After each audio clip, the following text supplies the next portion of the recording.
if I'm thinking like writing process wise, is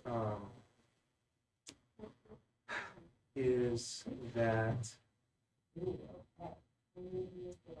if I record something and I create a transcript of it and I don't have materials for that thing yet, like I'm doing a workshop that's new or teaching a class that's new content-wise, that I can go back and use the transcript, have AI summarize the key points, and then use that to build my slides from. Feel like what were the things that were highlighted. Just from the video. Yeah, so the video, because I can put it into Adobe and get a good clean transcript, or I can grab the messy one from YouTube. I can have AI process that into core, like the things that repeated the most. That's good. And then in the Adobe suite, I think the most recent version has their new AI assistant that can do a lot of the same work. That one, I went to the training on it at Rio in another month, January or December. But that one was cool because they talked through their AI is a closed AI, so it's not like GPT.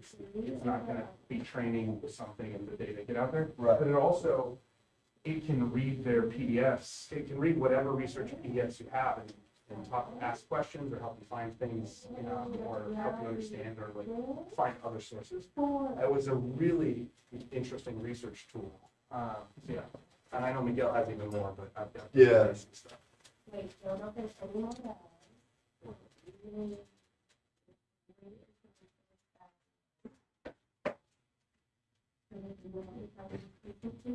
Okay, so we're gonna start there. Did I open the article? Do.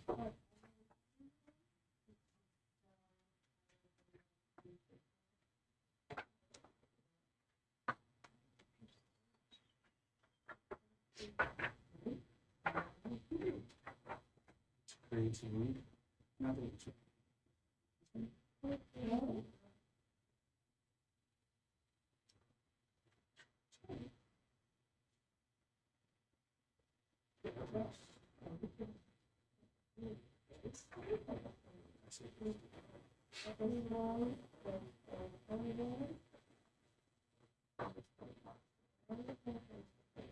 How's it going? Good, thank you. Hi, Brett. Hey, how you doing? This is my buddy. Ooh, Tom. Nice to meet you. You know I have this. Yeah. Pretty cool. a little bit. It's very cool. Good to see you. How goes that? Right. We are creating a bill. I hope I don't need my laptop. I got my phone. My students commandeered it. And I need Your students commandeered your laptop? I got two different research groups. One's working on a virtual field trip to the Located Desert, and then another's doing Callie's crime scene investigation. We're building a virtual field trip of that for our online students. That's awesome. Yeah, so they got my cameras, my laptop. Okay. It's their world. I just live in it. I need to connect with you when we get some time to talk about the quality of my production more than anything else. Okay. Glad to do Oh, With Legos, I'm not jealous at all. I feel like we go through a lot of Lego kits in our house. I'm right there with you. We're organizing, and my wife had to buy like super bins for all the girls. So I've that been thinking about that, to categorize. I've always like I don't think I've ever had enough Legos to want the individual sets separated. Right? But with 3 daughters and each of them having like a dozen of their own, they've got these little. They want to keep them where the kits are all together, Oh, and so. it's not easy figuring out how to do the it. Legos. Let me tell you the next stage. Michelle knows we're downsizing. Okay. So we're trying to get the 33-year-old and the 25-year-old to come and get all their Lego stuff in the big house because there's no room for another little house. It's not going. Can't you just store our stuff? What do you mean we're not? Like, we need to keep it, but I won't. I think my mother decided the whole hallway closet filled with like old games. Yeah. I just want The D&D books, actually. I did.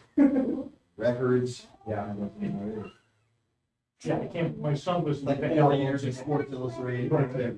Just, all my albums I sold, now he's buying all the same albums I have. yeah, right. Except they're on probably better wax. Yeah. My stuff was on a K-Tel album, right? 12:30, right? Remember it was like Bruce Springsteen sing Fire on the K-Tel album. We do all these field trips and the kids just take over the radio and the band. Just appropriate all the music. The Rumors album, they think it was like released yesterday and it's the best thing ever. Yeah, yeah, people love Fleetwood Mac, man. Really. That was one of the ones I had at home too, actually. Yeah. And then, Blondie, ABBA. isn't it, well, you can see those album Devo. covers in your head. Well, for me, like, that's the only way I even can hear the songs, like, Mhm. in sequence as they're on the album. If you don't Like- like what you're expecting the next Right, song. yeah, like, I don't want to shuffle. Yeah. I want to know that after this, I'm going to hear Tumbling Dice. Like, I'm expecting the next song. Yeah.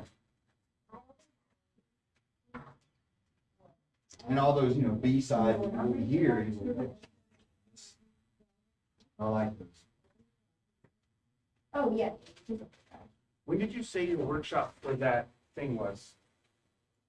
For your product thing? What Saturday was that? When we Oh, come back? next Oh, it's Saturday. Yeah. Okay. Yeah, I'm so glad. It wasn't even on my radar. Like, I was like, oh, you know what? I think I'll stay an extra day. And then I was like, Yeah. you don't have FPG to stay an extra day. You should just come home. And then I was, oh, yeah, I'd have been screwed otherwise because I'd have been in Washington and I had to do an That orientation. you were willing to listen. I was just trying to pass along that. Hopefully, I'm like, I don't know what to do with this, but I'll let you know. Howdy. What up, friends?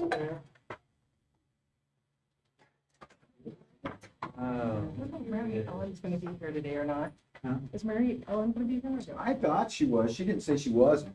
I know Julie is not going to be here. Yeah, yeah. And then maybe Bethany's got to leave a little early, but. That's all I know. Oh, he's got Legos, and I'm not jealous. I swear. I love it. The only thing I know is that I don't have a car and I hope you're getting us to and from wherever we're staying. Yeah. I got some. I got a car. Mary Ellen gets it at the same time as me. He's got a car. Maria gets it at the same time as you. Got a car. I think you will be with Maria. That's where I signed you. Okay. And then I think we can Mary Ellen. I only looked at the spreadsheet. And I was like, oh, I'm not entering my stuff. Oh, man. What, was I late? Am I late? I got your email with the information, so I just entered it for you. Wait. There was a spreadsheet that Pam put together for Washington about like who gets in when, who's riding with Thank who. you. And I Sorry. was just like, Pam, like, I will look at that like 3 weeks from now. So anyhow, it was on the LC committee agenda today, so I was like, oh, let me take a look. And I just thought my information needed to be entered, which I was assuming was the case, but Are you on a 150? I'm on the same plane as you, same time. But. And I assume it's the same flight, but like maybe is American and Alaska sharing it? Like I'm listed as Alaska and you might be American. No, I'm listening Sorry. to Alaska. Okay, yeah, we're on the same. Cool. So I was just like, I'll just put stuff in, All right, maybe we could, well, I don't know. Yeah, TSA we're a little can check, later. so. I was gonna say, maybe we could share an Uber. Yeah, I don't mind going over. Oh, I'm ready. pizza. For the front. Great. Hi, Erica. Yeah, we'll be in soon. How are you? Great. Don't worry about it. We're not gonna start with these. You did a great session. Oh. Quite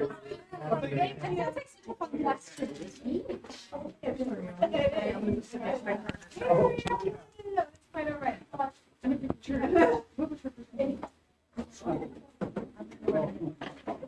Thanks so much.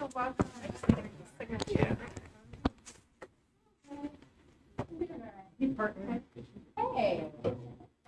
I've clearly been. Never happened. I just. I do. You're now in type B.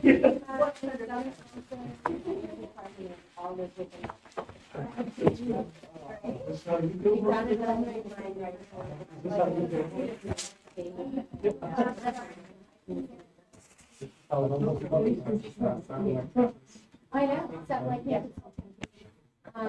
I spent most of it.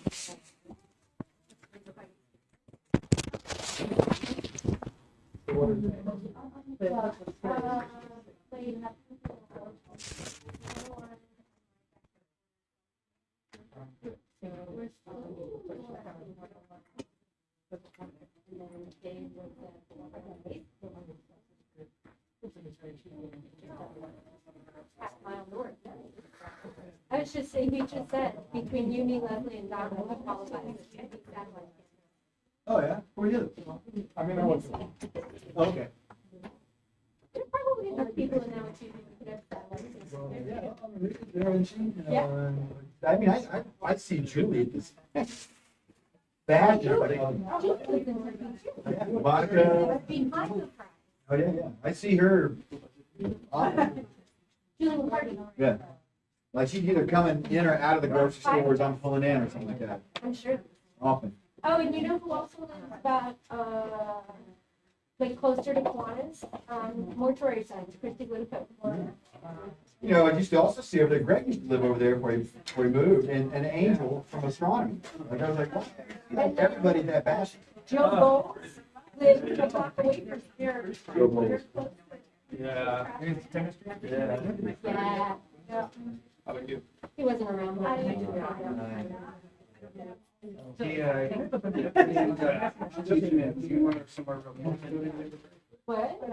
You got a drop just on the other side. Oh my God. The break is so close, and it's so far. I have no idea. I thought it was weird because his wife was in there. Kind of a wonky time to take the job. Yeah, there's something. I can't remember what it was. Slice my, cut a paper cut on my finger. Okay. I was sure.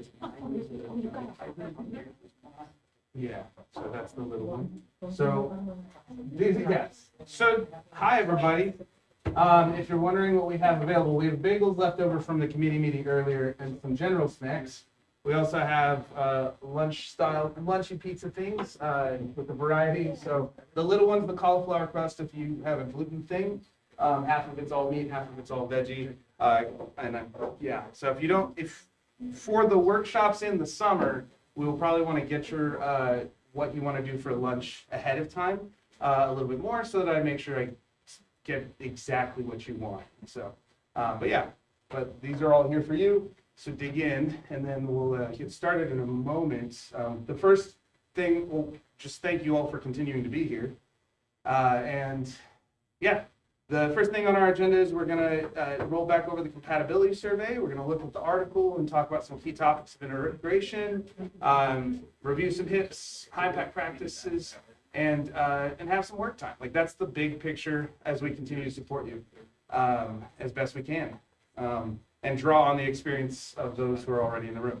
But yeah, first things first, grab whatever snacks, coffee, tea you want. Coffee's actually still brewing because I didn't realize we finished off the pot. But there's also hot water for tea, juices, and green tea over there. So take a moment. Thank you. Do what you need to do. Maybe I can just getting this error message on my display. Oh, I hate that.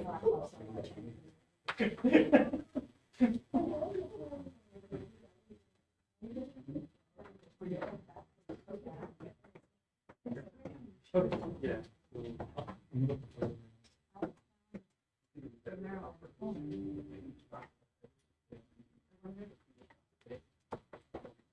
You did one. Oh my God. There's certain days that.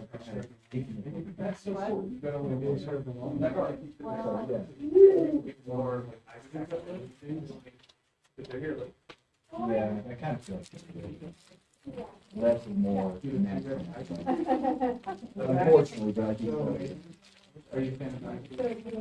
Just wants you to hear it. Yeah. That's a Tuesday, Thursday.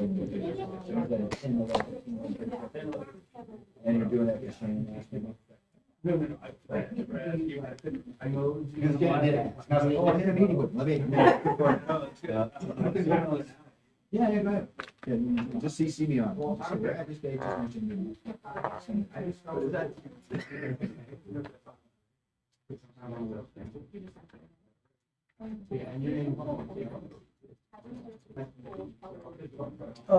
mind if you do that. And then if it's not available, we can just shoot it. These are take on the revenue, you know, like the trends in from a fence, fencing. How'd you guys get pastel fence? I got my. Those are donated to the D&D club from students. I can't remember why, Take they're only just like, four. ah, but we have a bunch left over. Oh, I know, right? Did they not have other? Some of those who are graduating this year, I think, but, Are there other utensils besides the oh, fork? I had some somewhere. There's one common shared utensil. One. That's one way to form a learning community. That's Yes. I thought they were Thank bringing more. I should have more than that, but let's see. Thank you.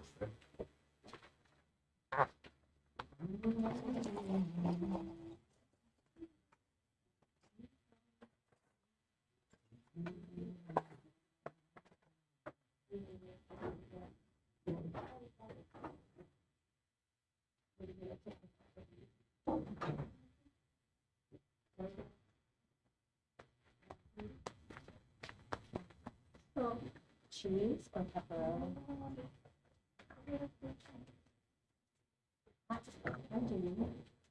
Would you like two more bacon?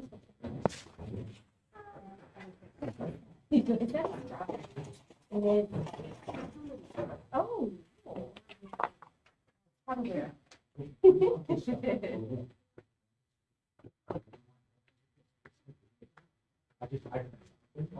I knew you had like a six. Oh, did you? Yeah, I think for the sake of the funding.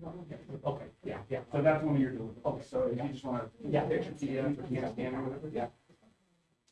Thanks for checking.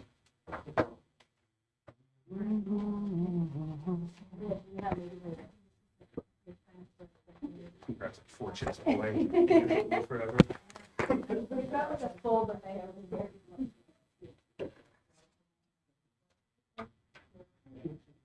Some of it was just easier to get it all at once, and then if we need it for the other 2 days too.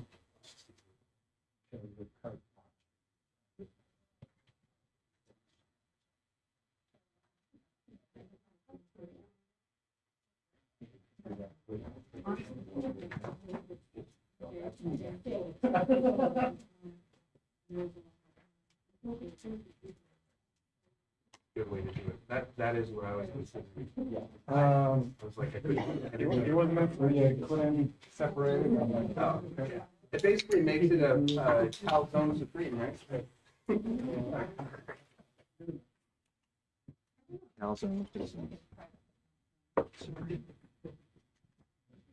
The cauliflower crust is the best I've had. Oh, yeah. Have you checked the, like, I thought they were really good because I was doing it when I was on keto in the summer it's low carb. and fall. So it should be keto friendly. It was like a splurge when I had club, but it still was. Did anybody request this? Oh, yeah. No, I did it because I thought it would be. I appreciate it. I didn't want to take a piece of somebody. I always Not try the and do cauliflower the, one? Yes. I always try and do the basic, but I also need the good ones. So there's cheese and pepperoni, and then there's this. And it's always hard to gauge what this is. We met last Friday. We didn't place the thing on mine. Half of it's in. Here's the discount. That's Good great. luck. So I might. Thank you, Fred. Or or one, if we can get the I orders. knew that there was homework. Yeah, yeah. We just had, if we keep it over, if we keep it under 200 from a particular vendor, I think we're allowed to not use Syndex. So My son's name is John. Well, it's a good deal as long as everybody's, so you just have to buy everything in set 12. I know, it's tricky, but you just have to make sure that what you want, they can't offer. I haven't done Yeah. it before. It's a little weird that way.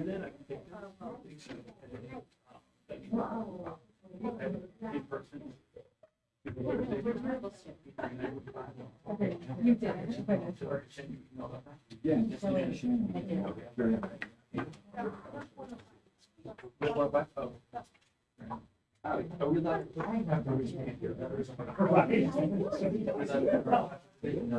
Oh, that is, so you can say. Yeah, we're moving it. So that- He did. It's unusual for him to. Every once in a while, there's a reason to cut your hair. What dog?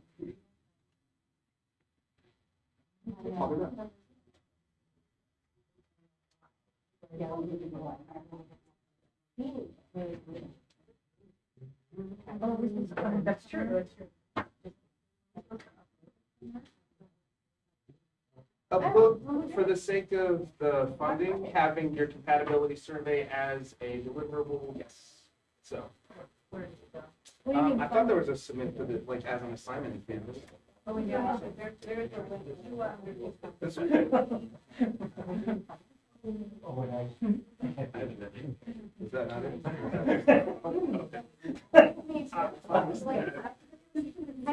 how can we get funding? It's, contract. It was the SLSC thing. For this particular, Like, in May? both. So it all builds. So these two workshops and the 2 days in May are combined to be part of the process. Well, what if you're not doing May?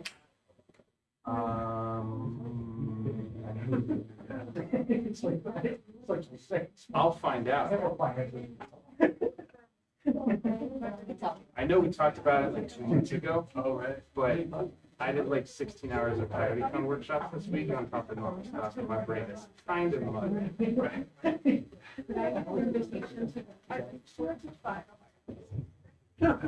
Sure, if that was not a thing that had happened. I will check. And we will do this thing. It should be the CGL faculty change series. We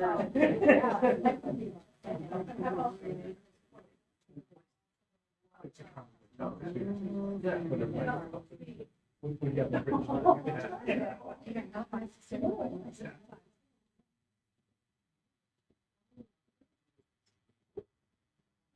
Reset. Just to-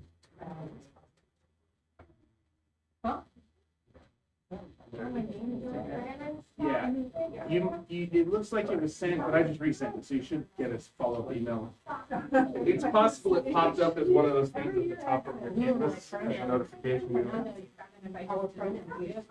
Yeah, it would have been like a month or 2 ago, so who knows where any of our brains were at. So. If it's not in your, well, yeah, if it's not in your dashboard, it might be under all sources and you might have to select it. Did you see? You should, you might have just gotten another email. Are you good? Good?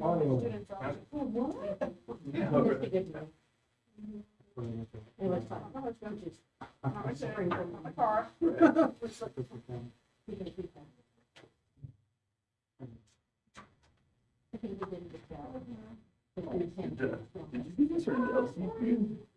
Some of the PLCs did, some of it I was not fast enough with getting quotes to do for this instance.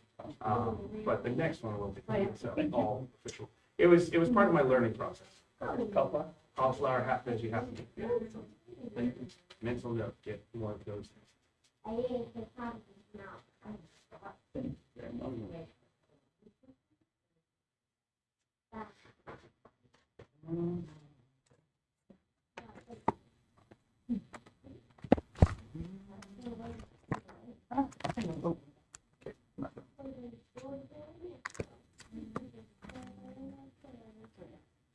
And then-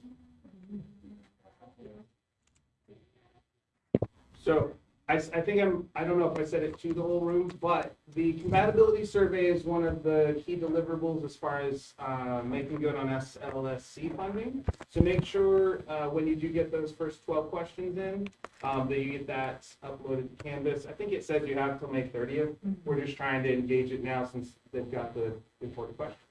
And then when David gets back in, if you have any questions of, actually, yeah, if anybody has any questions about those, or if it stirs things up, feel free to just throw it out to the room, because other people will wait till David comes back. Yeah, go for it. Is there a place, did you say this, is there a place that's submitted? There should be, it should be an assignment. It looks like it's just a, but, Are assignments visible to you? oh, it looks like an assignment on there. It is both in a module, and when I pulled up the module, it didn't look like an assignment, but then I can see that. So, if you have a problem, you know. Absolutely not. It should be in the white box. Oh, right in front of me. Let me know if that's not enough. and No, I'm no, gonna it's go. fine. I just thought I had one.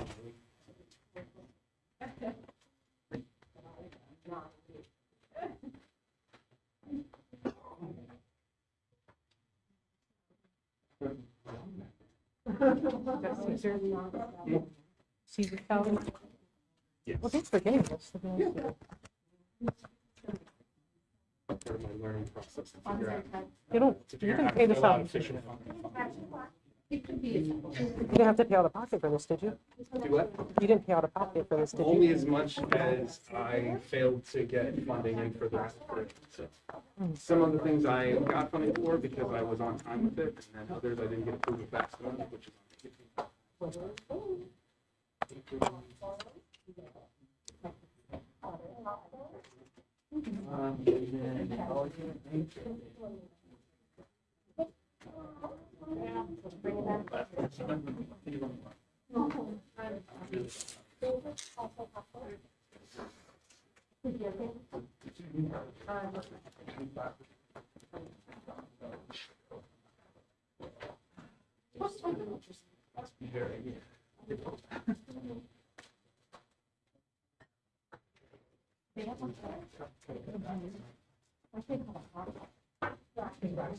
Oh, yeah. for sure. Yeah.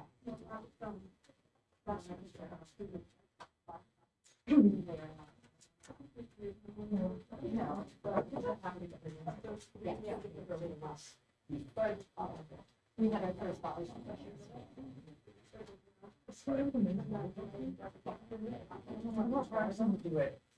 I think it's, yeah.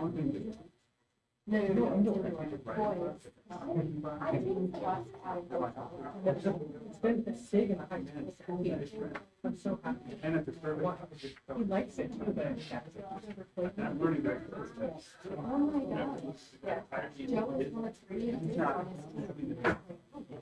They won this. They won the Yeah.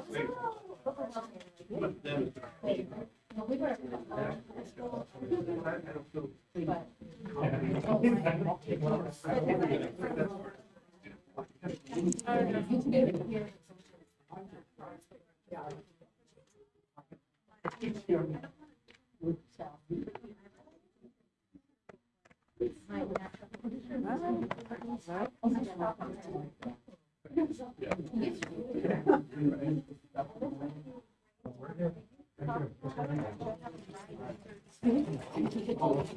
No, well.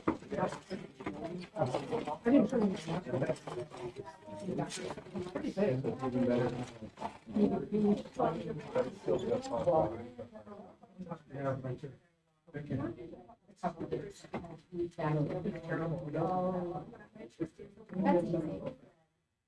actually the wall is already supported. So it's really just like you This one made. My dad was general.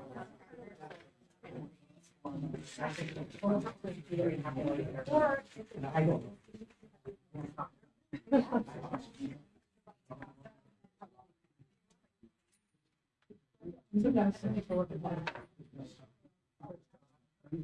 Right, oh, right, put it down.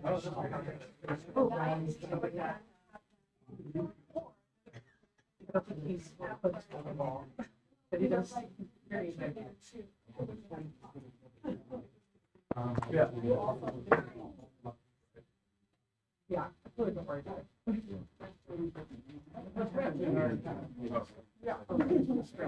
But I the compatibility survey said, there's deliverable.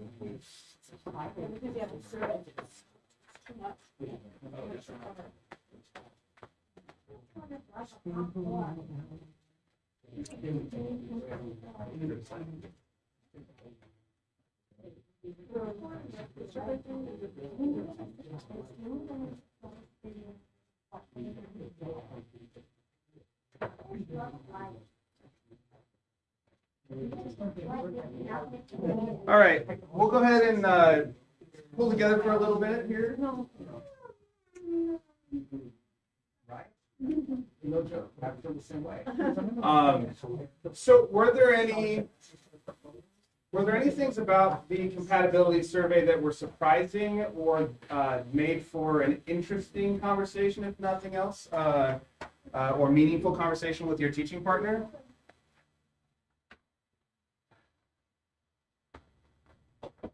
Or I guess I should say, what was the weirdest part about the compatibility survey?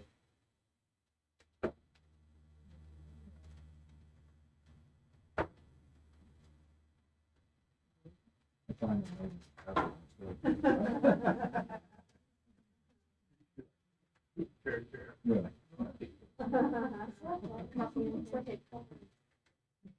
Was there a what? Greg, I don't want to leave you I hanging. probably did.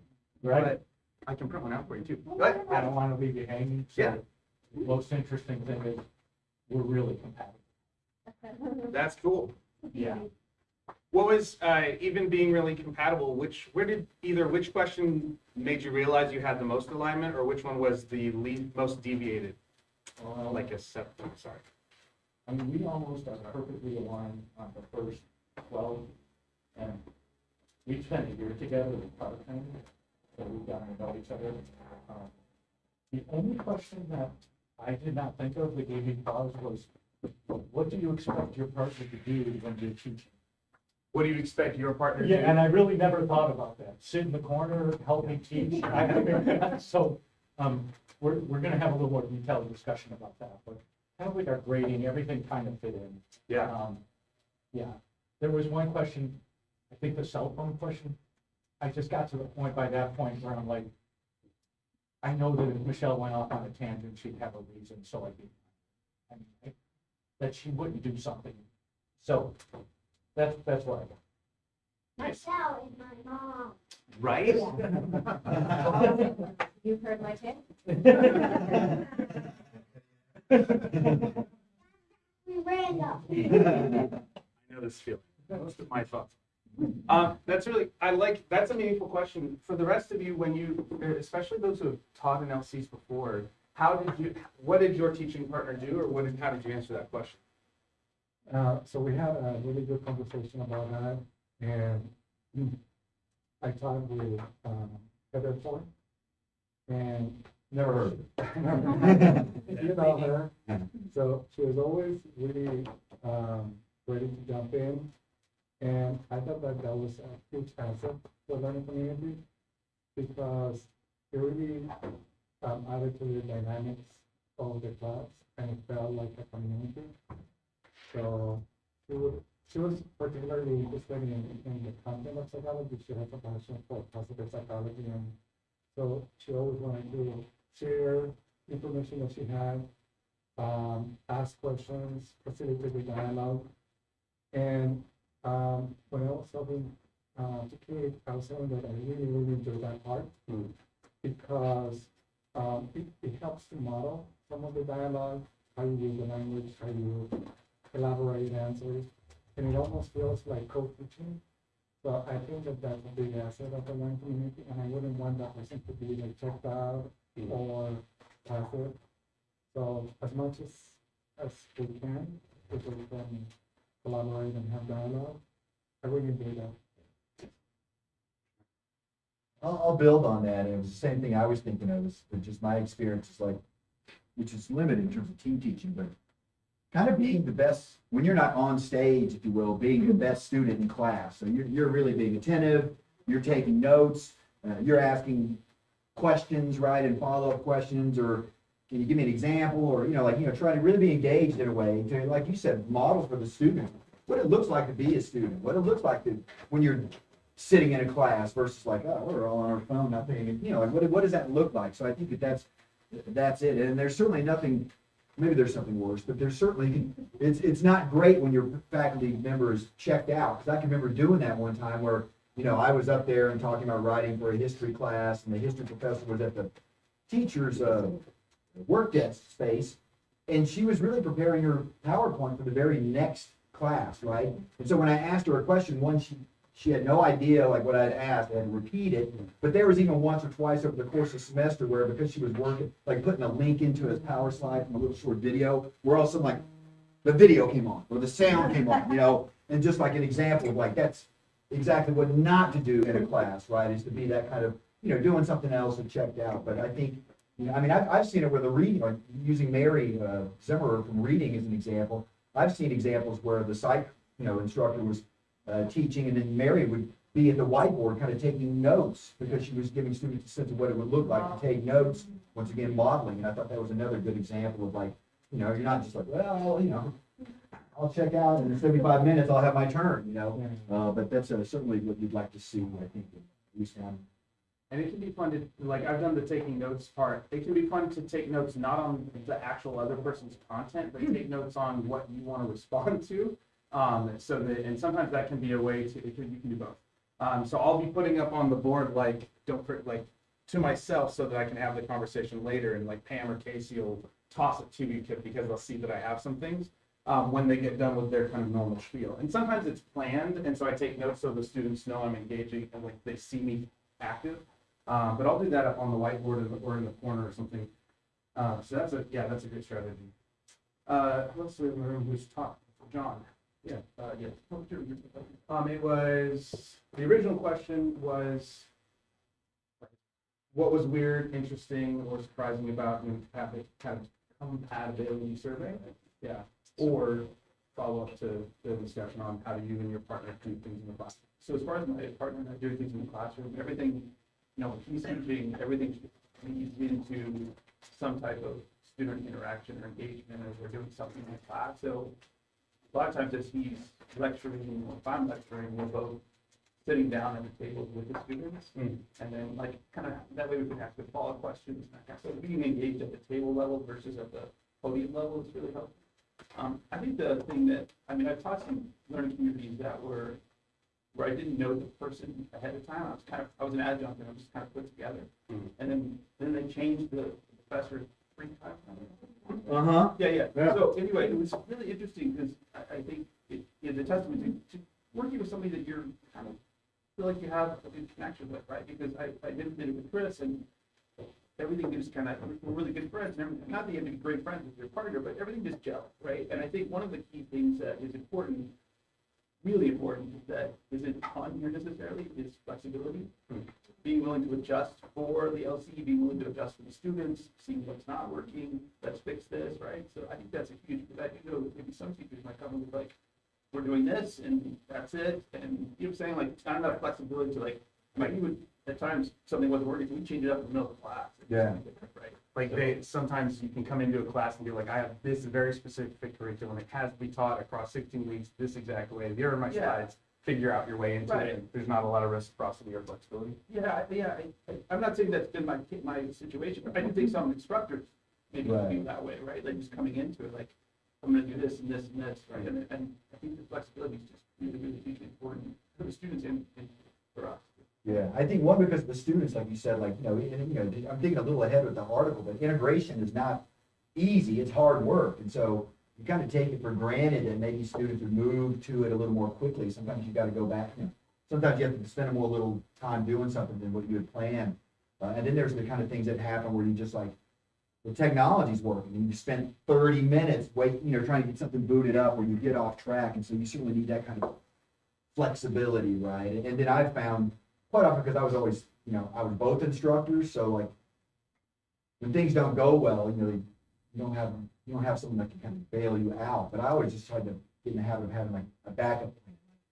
Like even yesterday, I was like, man, I found this video clip. And then I wanted to use the video clip and they're going to close caption and it's in French. So I'm like, okay, we're not gonna watch that. So but always have a kind of a backup plan in a way, especially here where you're like, I've got 2 classes and double time in some cases. And what do I do when things, because the easy thing is like, well, it's not working. I guess, go home and I'll see you next class period. And you're like, yeah, we just lost 2 hours of time or whatever it is, So having some backups and being flexible or adaptable. I also want to kind of backpedal on what I said a little bit about like knowing the person. I think that works really well for me, especially when they're in the same classroom, I guess. But when they're linked, it's not as bad. But I think to recognize that the first semester is really going to be a learning process for both people, and by the third semester you're doing it and you're just gelling, right? It's just working on all sorts of stuff. So, Yeah. And I would also add that yes to all, right? And I think in my experiences, students were a little bit of a sticky widget in the learning community, especially ones who would treat myself and my learning community partner differently, right? So I don't know if anybody's ever had that experience. I don't know, John, if you've had that experience. everybody likes Chris Ryder. Right. Personality. Right? But like there were these personality conflicts, right? And they didn't happen often, and it wasn't, but when they came up, and we create this almost like good cop, bad cop sort of situation. And behind the scenes, my learning community partner and I were like, whatever, right? Like, but having to address that. And then there were just a couple of times where grades became, or work ethic became an issue on top of it, right? And then the perception from the student, like, well, they don't like me, that's why you guys are treating me this way. And it's just, those situations can become really complicated, right? And then they test your willpower as a duo, or a trio for that matter, if you're doing 3 of you. So that can be a little tricky. And I think you have to have I think you have to have trust, open communication, all of those things to kind of work those things out, right? I'll add to that, just in terms of what I've heard, but I know for some people that's been an issue, and they think about it like kids who go to their parents and use Exactly. one against the other, is when you have a communication that the other faculty is always in, but you're not having any communication with the student that doesn't include the other instructor, so that there's not even that opportunity to kind of create like, oh, there's this side behind the scenes conversation having that then someone can kind of use or misinterpret as part of the good cop, bad cop thing, right? I mean, I've said this before, maybe last time, John, when we met, because I think you brought it up, but sometimes you can use the good cop, bad cop to your favor if you know that you're going to use it, right? And you know who's which, like who's said, yeah, I'll play bad cop, right? 'Cause I don't mind being, the D or whatever, and then someone else can kind of be the nice person. But you guys know who's going to be that person, right? You're going to be bad cop. This will be nice cop. Whatever, however it works out. But if you know that, you can kind of use that against this. Instead of them using it against you, you can kind of be ready for it. Bad lieutenant.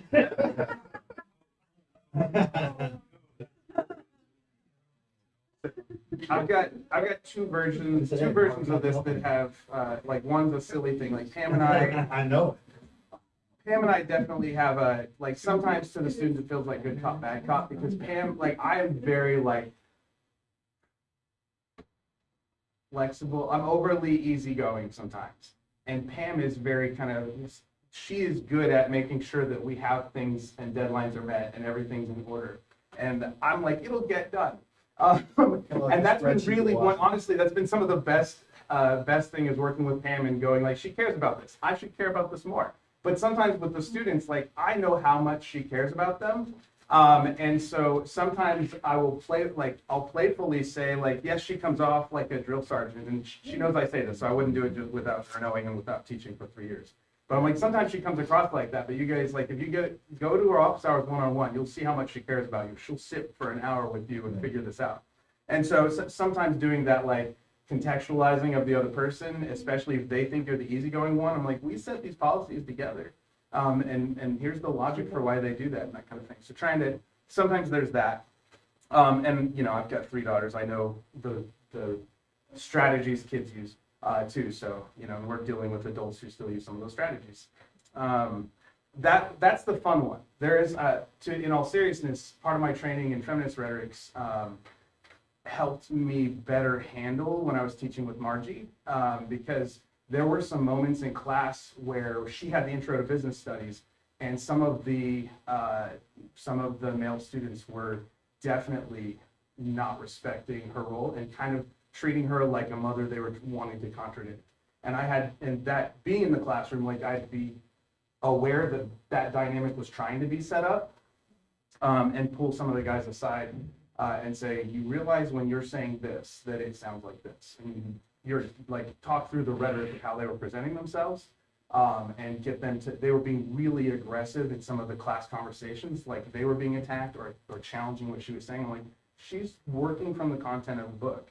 You're being very aggressive in response. And so that's a more kind of, that's something that does and can happen. And other people can talk to their personal experiences better, but I was in the classroom for that one and was able to at least, I hope, mitigate some of it.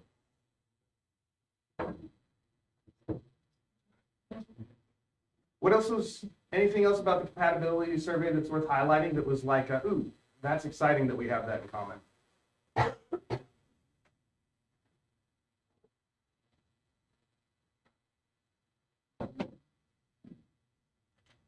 I was excited about field trips because I was lucky enough to go on a trip with Tom earlier this year. And so just kind of thinking about how we get to do that with our class is really exciting. So I was excited to get up in the top section. My mom maybe cockroaches. I'm the only one in my whole family who likes cockroaches. I think they I understand. My whole family starts screaming and then they tell me to handle it. But I've had a couple times where they've fallen from the ceiling on my wife's shoulder, and now every time we look at her with a slightly weird look, she thinks there's one there. You should get like you should get the We were in Florida, to be fair. Oh, yeah, Lord. Yeah. Was it one of the big ones or the little ones? Oh, that's a problem. Okay, the American ones. Okay. Yeah. Nothing can prepare you. You can hear them. So,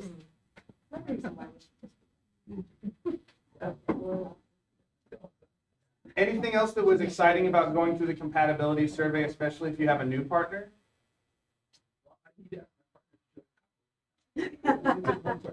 Valid. Whose job is it if there's one in the classroom? Because sometimes, if you're on first floor especially. Students do it. That's when you offer extra credit. Yes. But the procedure matters. Like, if a student goes and just stomps it in the middle of a carpet square, like, that's gonna be a mess. And no one wants to teach that. Okay. Anything else on the compatibility survey, David? Anybody else?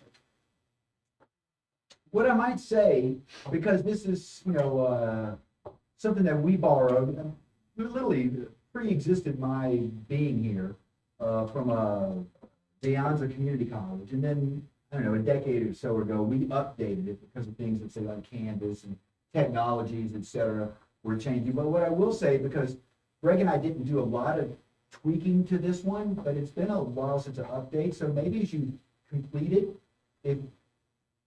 if you saw places for updates, or let's say kind of new scenarios, just based on kind of where we are in a post-pandemic world, maybe you could just let us, email us and contact us about that. But I do think it probably needs a bit of an update. And so maybe if there's places where you see things, or even new scenarios that are maybe taking place now, or maybe let us know, so when we decide to really give it more substantive revision that we have some things in mind that we're experiencing. Do you want us to put it in an AI counselor mode where Maybe they I- ask the questions of you as if it's a marriage counselor and they're Maybe I- talking both, they're auditory? Well, sort of like an anticipatory thought. I just use the fancy things. Yeah. Like statements where you say, and you're either agree, disagree, neutral, Okay. right? So it's not a conversation, but you kind of look at it Mm. yourself and then you compare your scores and have a conversation. Right. Likert scale style. Or, I mean, yeah. But, yeah. I mean, that's always like a pretty popular ELA tool, right? Use your, my beliefs, and then you read something, and then you're like, oh, my beliefs have changed. Page two. Beliefs? Never? No, we're teenagers. All right, well, we'll move on from there, but yeah, anything, if something comes up, especially since we've got a large group of new, partners, if something comes up that you're like, that wasn't really covered on the compatibility survey, but it probably should be, like, let us know, because we're always looking to improve the materials, and, yeah. I mean, that's really how those questions after number 12 came up last time. It was like, people were like, oh, well, my partner doesn't use Blackboard when we had Blackboard. You know, they got their own learning management system that I can't access or whatever. So that was how some of this came about. It's just, you know, someone's taking my stuff and is using it without my permission. That's what I do. So. We're moving the desks and not putting them back. Did everybody get, go ahead. What is the most common path? I mean, do people typically know each other for a while when they decide to teach, or, because these questions felt like it was two people that didn't know each other. It's probably more rare that people know each other and teach. I mean, many people, and as Mary Ellen mentioned this last time, we were like, you should teach together. Yeah. And sometimes, you know, it's a little bit of that. Not everybody says yeah, but new people sometimes say yeah. Yeah, I found out that there was a need for an English partner for chemistry by accident because I'm a good eavesdropper. And so then I followed up with Chris Ryder, who I heard talking about it. And so that was kind of like, I had never met Mike before and for chemistry. And we worked for the next 3-4 months to plan for the fall. And it was kind of the spur of the moment. I happened to be in another meeting where someone was talking about it. And so there's a variety of paths. It can be really good, like if you are looking to start an LC with more people, it helps if you know the people and and the content overlaps. But it also works to like plan those individual common intellectual experiences. If your courses, if you just like someone and think what they're doing is cool, that's never going to be a bad thing. But I don't know that there's one single trajectory. There's a lot of different ways people have come together. Fernando, how have you met your teaching partners? Because you're probably one of the more experienced here. So I have been recruited both times. I was not kind of like in the position of seeking out somebody. So all the times I've been recruited. This particular time, I will do the time. So actually, we should approach you. I don't know who that is. Yeah. Okay. Yeah, so she, no, it's coming back to me. So she kind of like gave me some, also, I think originally I asked Maria, but then they said, interest, and there was interest to realize that you were much more Yeah. compatible. So then, ask for new recommendations from her. Maria said, no, I'm too bad. How did all the conversations start? You just watched me teach and the scholarship workshop I taught with community. Yeah, but that was later. I feel like first semester, you and I were having a long conversation. And it just kind of, we stumbled upon it organically. Yeah, I think so. And you were like, oh my gosh, I do so much of that in WAC 101. And I was like, oh my gosh, so much of that is in FYE 101. It was kind of an organic thought, which was radically different from the first time I was a learning community teacher, right? It was like, hey, so we're getting group, and I think it was Trisha who was like, and I think you'd be a really good teaching partner with her. So you guys are going to teach a learning community, okay? And I was too stupid to be like, No. Right? It was that first couple of years as the residential faculty. Maybe you didn't feel like you had a choice. Not at all. But I feel like I had a choice. I was like, okay. I teach. We talk about financial literacy and it's kind of like, Yeah. I appreciate you doing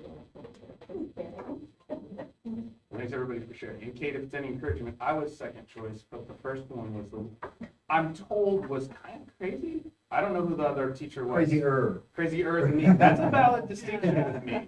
Good point. Thank you. So does anyone need a moment to review the article that is kind of our starting point here? Did you get a chance to read the mapping the terrain article? Do you want 5 minutes? Do you need a copy? I have printed copies. yeah, coffee, that would be great. Okay.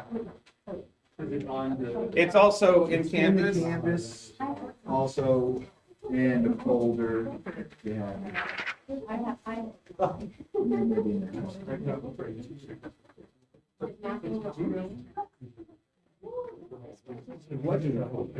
I don't think we took them back. Yeah, we did not take that. If it's anything like me, it's probably rolled underneath my driver's seat or something. It's in the backseat of your car. With a box of games, a box Yeah, of I think so. books. Yeah. Yeah, they kept coming up with a couple of things you could go to. We had a little bit of overlap. They were, similar institution in a way, and size wise, stuff like that. I don't know if anybody knew they were still there. Yeah, no, I mean, I don't really know, but I'd be more concerned that they spill out. Oh, okay.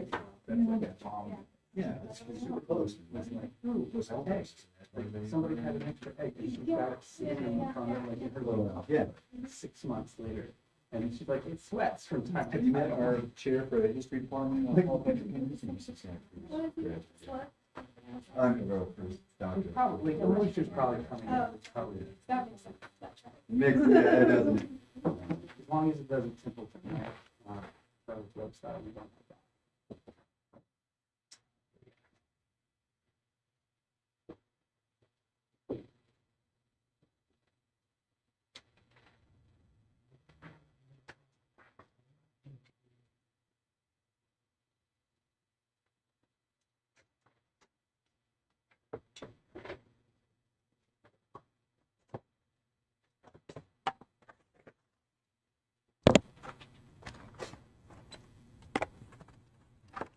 Mental note, Hawaiian is not popular.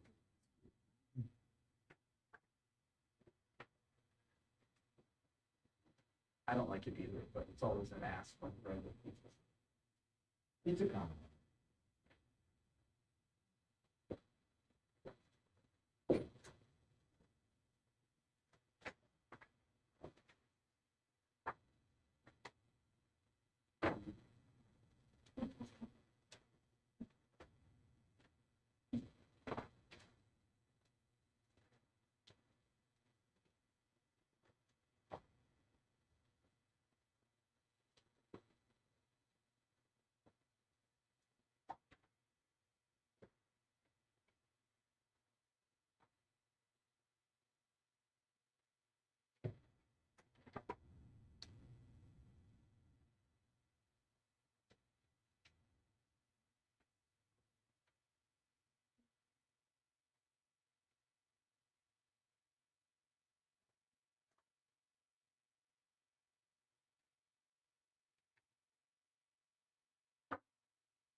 Writing this, is that okay? It's not my paper. Yes. Go. You can chop it up into pieces, like individual paragraphs. I wasn't thinking like grammar style. I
printed it. No, I realized that. You say people.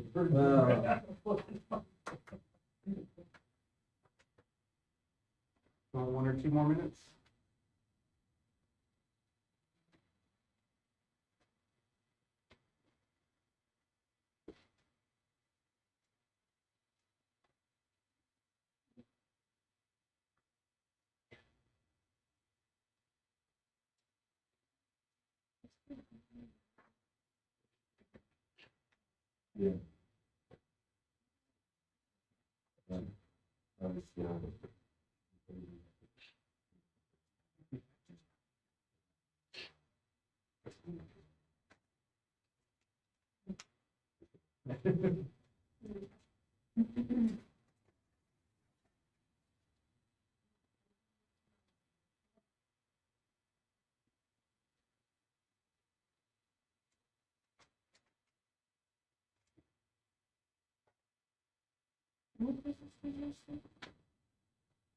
I mean, I just said you need some time to review it. I think we were supposed to have it read before, but. So, How far you get? I'm literally the worst student in the world. But, yeah, maybe 30 more seconds, however far you get, or whatever notes you want to take. I'm going to try something before we jump off into the article. Take 30 more seconds.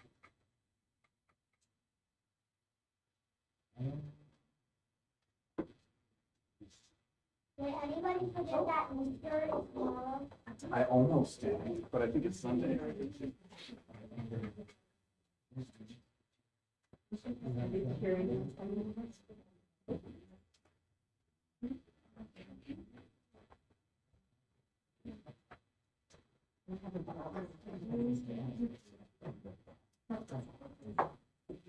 Okay, so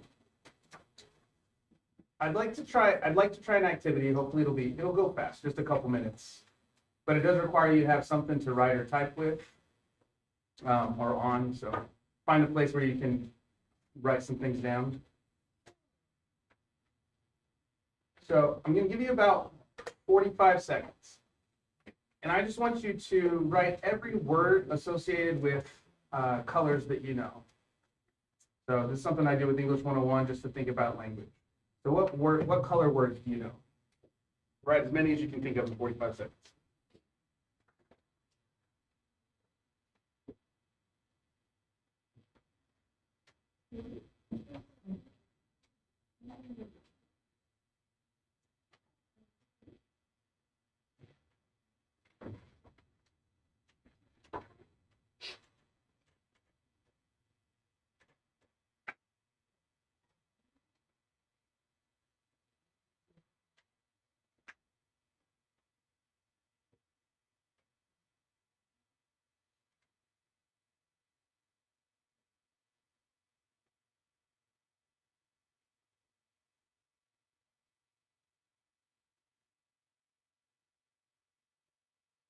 All right. How many did you get?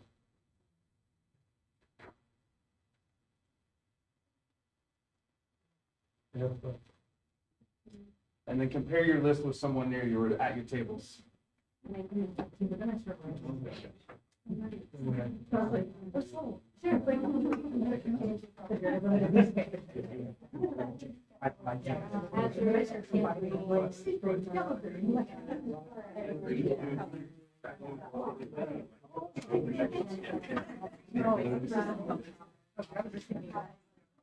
No, that's smart, yeah, when it comes up here. I was thinking trans right away.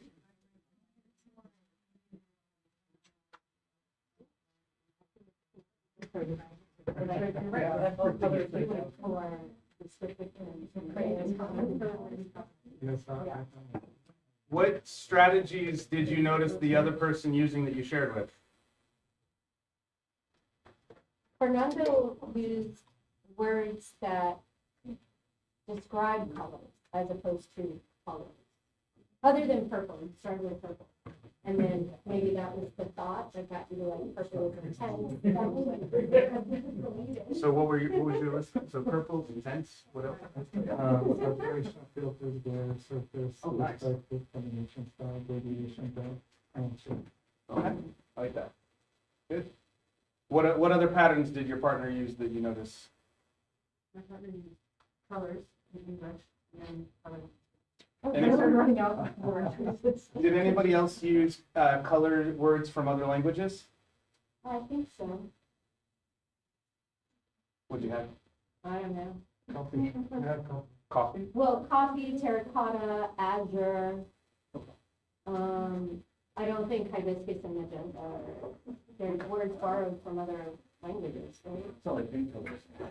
Yes. Oh, it said lime. They sound like food. Did anybody else have any other languages? French. more. Nice. That usually takes like 3 rounds with students before they get into other languages, so good job, nice. When I'm in an English class, that's one of the key points is to help them see, especially if I have a multilingual class or international students, talking through that particular one becomes a way to engage with them cutting off part of their resources. And some students will go 3 rounds without putting any Spanish in, even if they had 4 years of high school or junior high Spanish. And so, or if they were native speakers of Spanish. And so I won't do another round. Actually, no, I won't. But imagine 2 more rounds where you borrowed the strategies you just heard other people use. Like, how many more words could you get? That kind of thing. So this is just a way to think about resources and making sure, part of the fun of it is trying to make sure we're not cutting off certain parts of our knowledge base or expertise, and kind of keeping those porous boundaries. So when I think about integration as a focus, that does become one of those things, is keep the porous boundaries between the subjects, and really stretch and acknowledge all those different parts of your expertise that are resources in this. Yeah, so with that, moving on. What stood out to you from the article? What are some of the key topics for you or most salient points?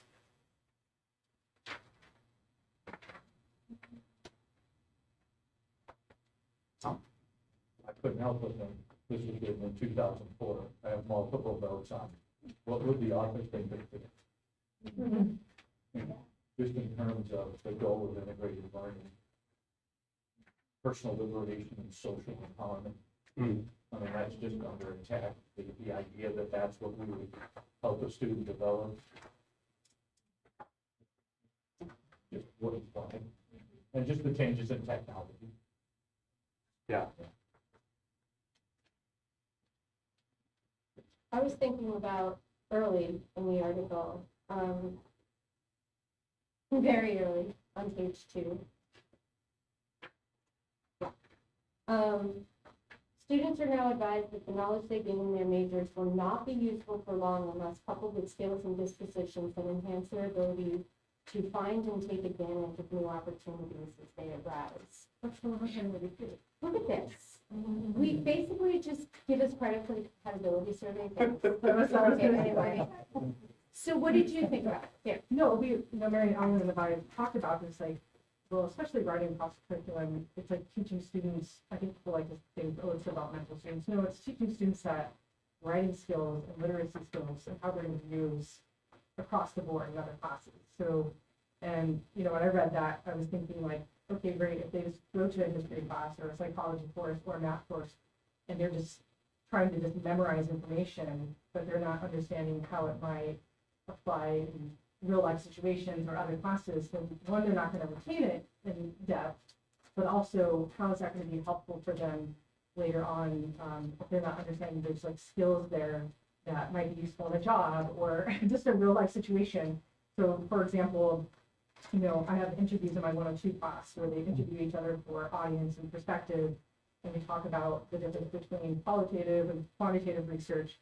And it's interesting because my students said that was the first time they've done like a professional interview before, and where they had to sit and be prepared with questions and reflect about them, and then make them better if they want to include it in their research.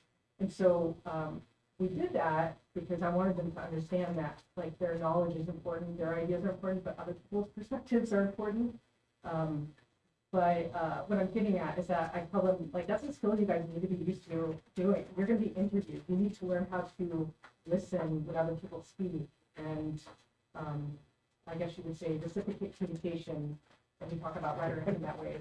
But what I get this too is that, you know, there are some majors where if they go into teaching or nursing, yes, they're very much so gaining those skills that they're going to apply. But we have people that get a psychology degree or English degree and they have other jobs, right, where they're not in that field, but it's just so important that they understand how that's going to transfer. And I don't necessarily think I do the best job at it in regards to talking about other subject areas, but I'd like to say I try to with writing and just reading and literacy skills in general, but yeah.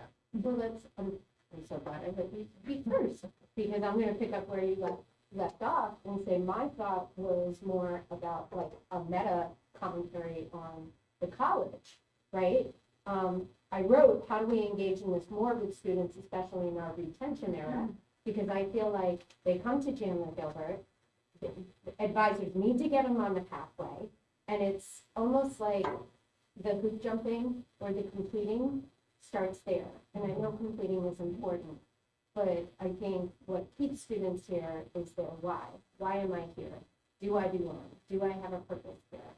And I don't know if they're really getting that, right? Like, maybe in fits and starts from certain faculty, but in mass, like, we don't have the capacity, and if we did, could we do more intrusive advising, where it's, you know, you're advised to take these classes, but then the advisor is checking in with you at like week 5 and saying, hey, how's it going? Are those the right classes? Are you on the right path? What are you thinking about your learning? I know we've talked a lot about switching to like a faculty advising model to do those kinds of things, but I don't even know if all our faculty are able to think that way, right? So that's what I was thinking about, because this generation, thinking about technology, right? We typically focus on how are they cheating? How is social media rotting their brains? How is it ruining their lives? But these kids are more connected in ways that we had to be taught to be connected. Like, I remember learning about the global supply chain from the Sweet Honey and the Rock song, right? As an undergrad, right? That's a kind of civil rights group from the 60s, 70s, whatever. But like, you look at their social media and they understand what's going on globally. Yes, to perhaps a surface level, right? Like, not in a deep, meaningful way, but they understand it way greater than my generation ever did at that age, right? Retweeting things about Gaza or, you know, marches or whatever, that interconnectedness. Or even my son, when we're on vacation, come up and Snapchat, and be like, oh my gosh, my friend Lizzie's staying 2 blocks away from us. Can we see her? Right? And I think that's kind of neat. Anyway. Opening thoughts.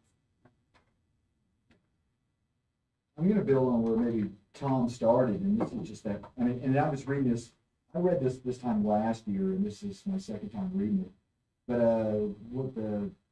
But just about this series, it said, during transitions, that's all I can think about, right? We're certainly in transitions at the college, but also nationally, right? So as I think about these things happening. During transitions, it's important to understand context and history and to retain central values, even as forms and structures that have supported those values may have to be adapted to new circumstances.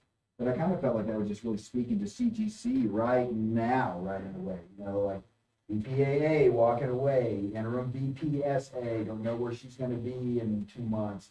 President thing up in the air, though maybe less up in the air than it was, but like there's those transitions right here, which has certainly impacted this program. And then now there's whatever's happening at Harvard and Columbia, and you know what does that look like for a little old community college in Arizona when it gets here? You know, and it'll get here, right?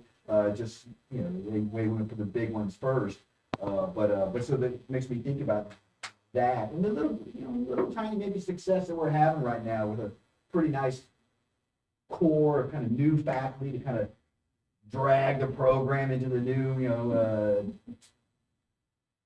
second third of the 21st century, right? Hopefully That we're trying, you know, despite all those changes, we are trying to maintain, right, what it is that we value about learning communities and knowing what the college's history is, which is a program that's been around for 30 plus years, and, you know, our involvement with Evergreen, including going next week, right?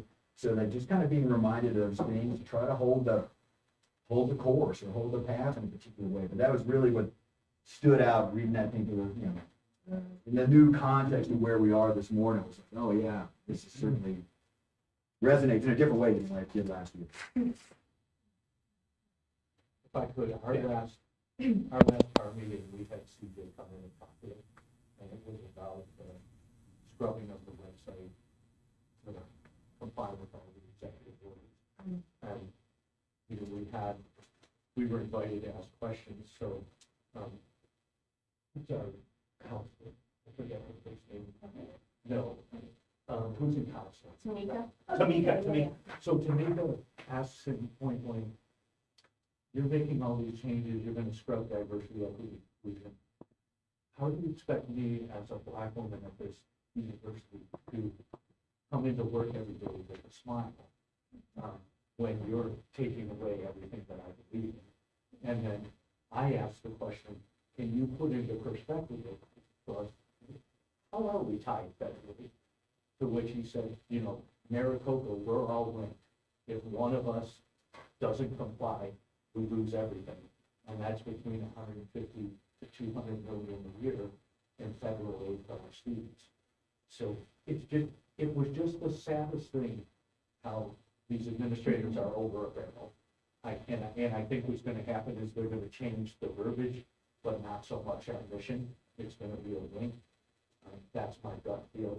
But I've left that just deflated, and they're in an impossible position. Either give in and keep the funding for our students, or fight, and so many students will not be able to. It's just a no-win situation. It was frustrating and hard to believe where that was. But, yeah, here we are. And that's what, this article, it just, when you talked about, you know, at the heart of liberal education. I kept thinking, Oh my like, God, when I we- said liberal Right, education. we'd be shot if we said that out loud, right? We're brainwashing, we're indoctrinating. And it just- I mean, believe, I know exactly what you're talking about. My second master's degree was on culturally sustained pedagogy. And I teach social justice in order to. So I'm like, oh shit, like I have to call this something else. And I've been talking to some colleagues that had to do that transition because of complaints, or so I'm going to talk about community issues now. But it is kind of like different, especially, I mean, I'm very passionate about it too, just because of my background. But yeah, when I kept seeing liberal education, I think for me, I mean, I understand what it's saying and what we mean by that, but someone from the outside of our job might see that, and if they have their views on what's going on with the executive orders, might say, hey, I don't want my kid to learn liberal education, like, you know, so it's just, But it's a liberal arts. I totally agree with you, I know what it means, but I'm just saying, like, I need to put the arts back in to sort of Yeah. diffuse it a little bit. Yeah, that might help a little. but I was thinking the exact same thing you were. Not much. My struggle recently has been to learn geography, meteorology. I mean, they're learning how the planet works. They're looking at climate data.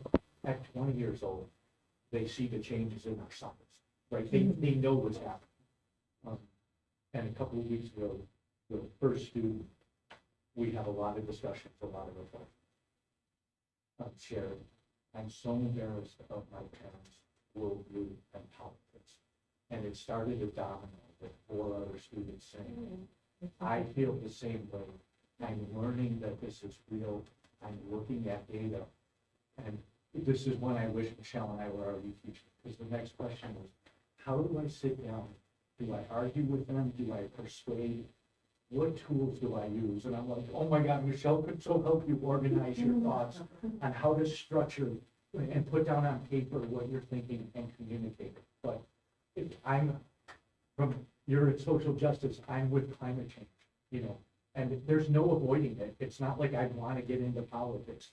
They want to talk about it. They're bringing it up, and I try to remain neutral and let them have a discussion, but these are interesting times. I'm not sure that we can avoid the fight completely, and not dip our toes. Yeah. Well, I think one of the cool things about integration as a mindset toward these sorts of things, and if you want, you can go check the live stream I did for CoyoteCon, because we had a whole thing on games and books, narratives as empathy builders and strategies we can use. And so I threw at some students some rhetorical theory, and then we went into the aesthetics.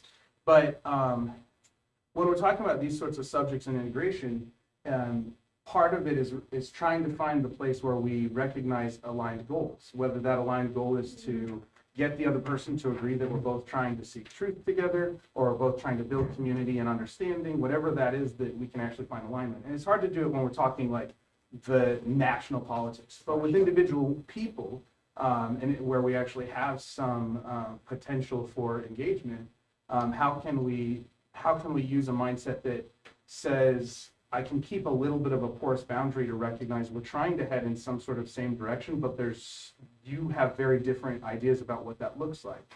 And so pulling back to the value you can agree on first. And I think that's great when you're coming to co-teaching something, because your disciplines can diverge drastically on one particular component of both of your courses. With my natural sciences friends, it's really common to like, how do we define research? How do we define undergraduate research? And I know that's not as heavy politically, but the same process can be applied. It's just less, it's less inflamed, so it's a little easier to have the discussion, right? But we have to come to a place where it's, okay, what are we really trying to understand? Like, your discipline says this, and can I understand that? And then vice versa. Yeah. Other thoughts on things in the article? Frank? I thought it was in here, but I thought I was hallucinating, but it is. I was asked to help revise the course, and I got us on my thing about independent of this, that it should include a metacognitive reflection. Went off of my Aristotle thing about that. So they allowed me to put that as a competency in the course. And I was surprised this year when starting that students really are doing well in trying to reflect on the particular paper they're writing and how it has affected their perception, blah, blah, and stuff. So the idea of writing a metacognitive reflection as the last paragraph of your essay has had really good results. And I was wondering whether I was wasting time by asking something like that. It's very, people want to talk about how they perceive the value of something, their struggles, and understanding the requirements for and this is a class writing for the sciences, so it's a, some kind of class.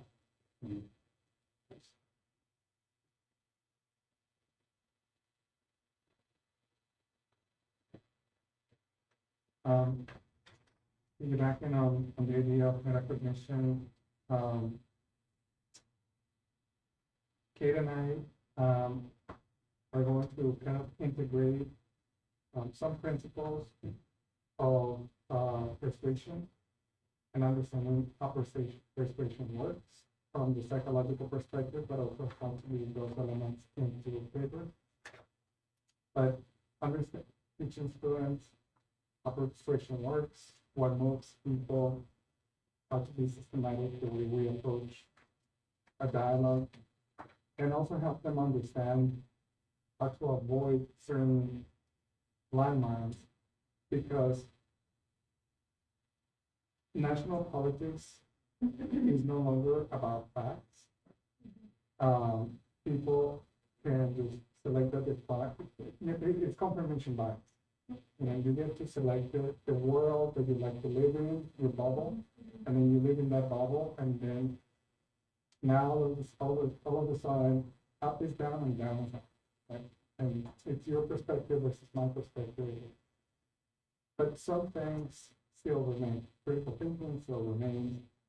Good sources of information still remain.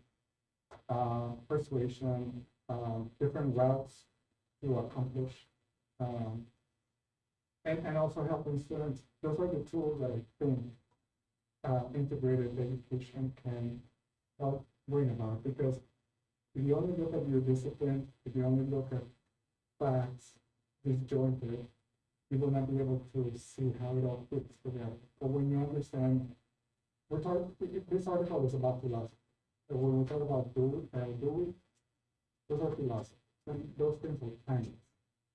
So helping students understand the kinds of things that are now going to necessarily just change because of technology or whatever, that's the key component in my mind. So when we did the compatibility survey, one of the items that at the top of the list was very obvious to me is that Kate is really interested in helping students view the world from outside, so take a perspective from the other, and be able to have that metacognitive experience. So facilitating that process, understanding how that relates to persuasion, understanding how that relates to looking at somebody's mindset, it's a very different thing. To me, this article, like, it's very, very handy. It's very actually rhetoric driven, because a lot of people think rhetoric is just persuasion, but it's actually how we acquire knowledge. And so when I was reading this a lot, just to reiterate what you're saying, it's like, yeah, they see us as experts with knowledge, but in reality, we all have different knowledges, even in our subject area, but we're trying to teach them how to acquire knowledge. And I think that's what's kind of key here is, and you're right, like we have conspiracy theories that are going to become people's truths, right? And especially if we have executive orders that are making that happen.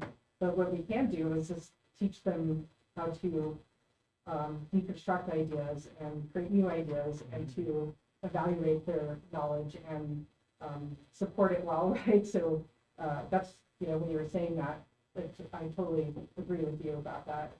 We're going to be having a different era and period with how learning is looked at, higher education is looked at. But at the end, we still can do what we need to do as instructors. I don't think we're doomed completely, but.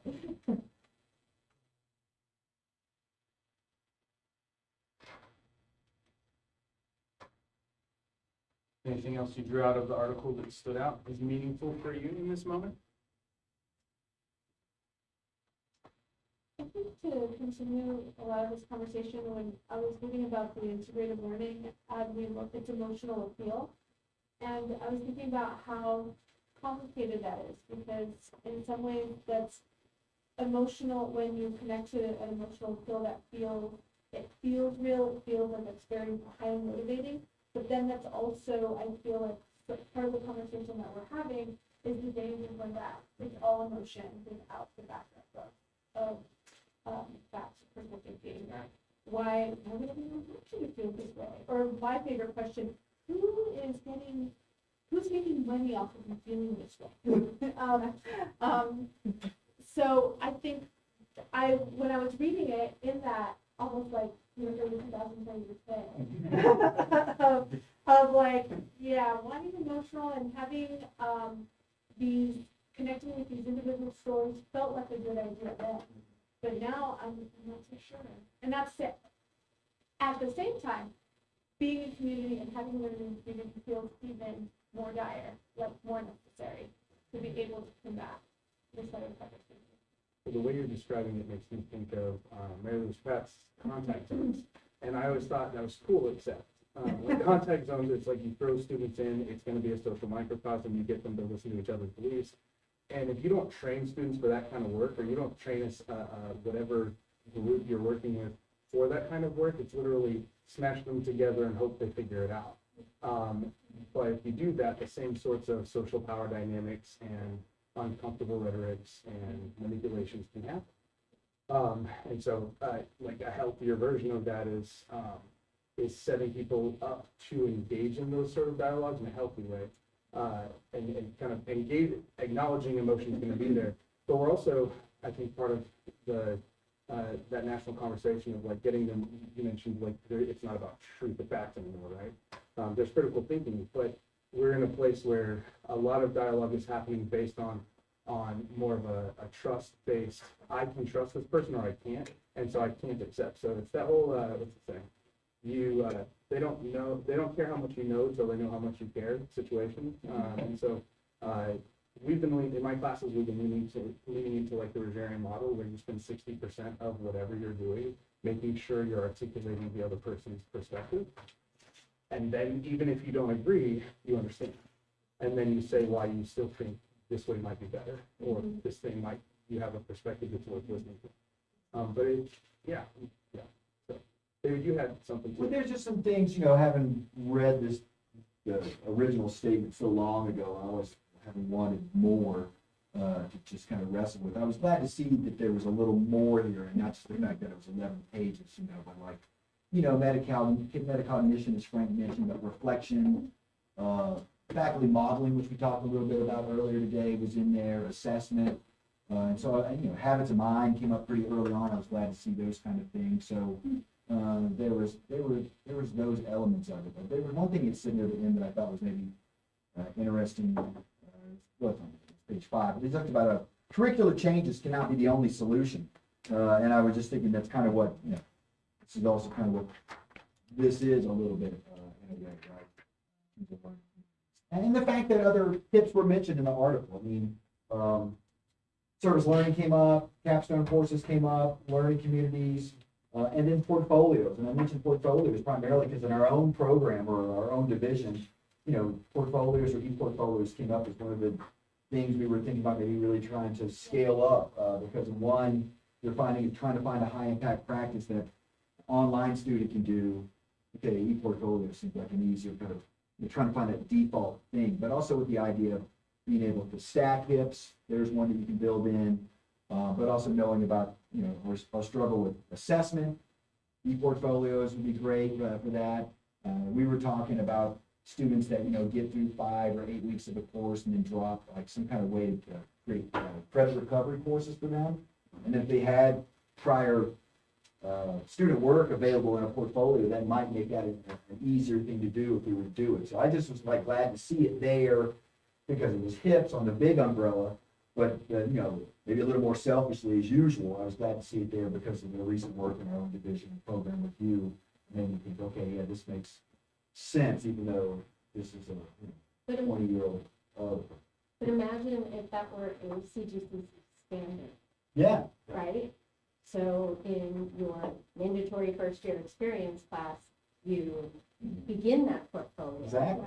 And then as you traverse through semester, you choose a project, a paper, an exam. It doesn't, a field trip reflection.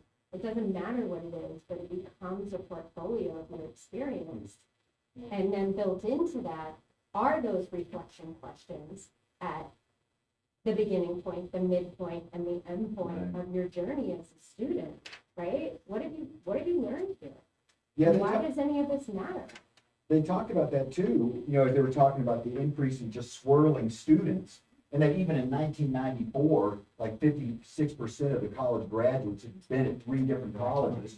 Like this, if the e-portfolio was something that could be transported right from one institution to another, students, even as fragmented as experiences are, right, at the college, undergraduate, graduate, electives, major, whatever, then add in different institutions that you might have some kind of thing that becomes the consistent thread between those experiences for that student, right? It's good for the student, but it may become good for those other institutions in terms of having things to place them correctly or assess them or, et cetera. But it seems like, I know people are like, they've been around for so long and, but it is something that really can be used in so many other places. And it seems like it serves a couple of needs, for assessment and some other things in mind. So I was just glad to see some of those sprinkled in there a little bit. Wasn't, all hips in an exhaustive manner, but, just once again, that kind of reminder because you're not unrelated things.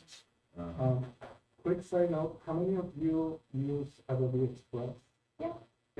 Adobe Express. So I went for training at the beginning of the semester, and we have some really neat tools where students can create a website and kind of like a journal entry or a project. So whatever they work, they can format it here, and it looks professional. It looks like you're looking at a National Geographic magazine page. And the beautiful thing of that is that they can potentially use that to interview somewhere for a job.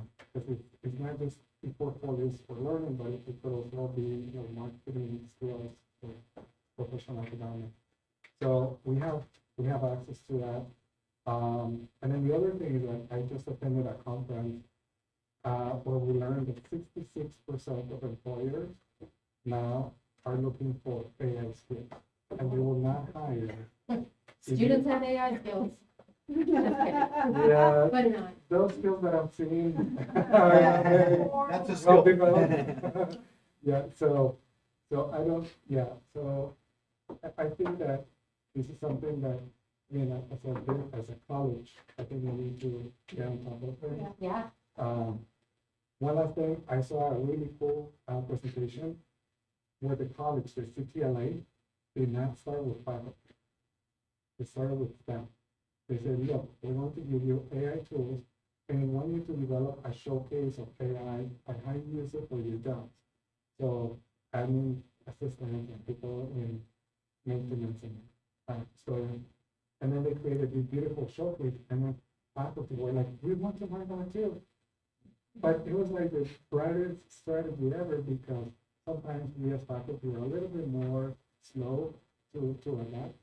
But once they saw how people were using these and learning skills and all of that, the faculty wanted to. So I thought that was really interesting. And of course, AI is not the, be all, and it has some big problematic issues like sustainability and all of that, so I understand. But I think that now with the technology that we have, if we do something more systematic, we can mainstream it and give skills to our students that are going to not only facilitate integrated learning, but also help them in terms of their own development.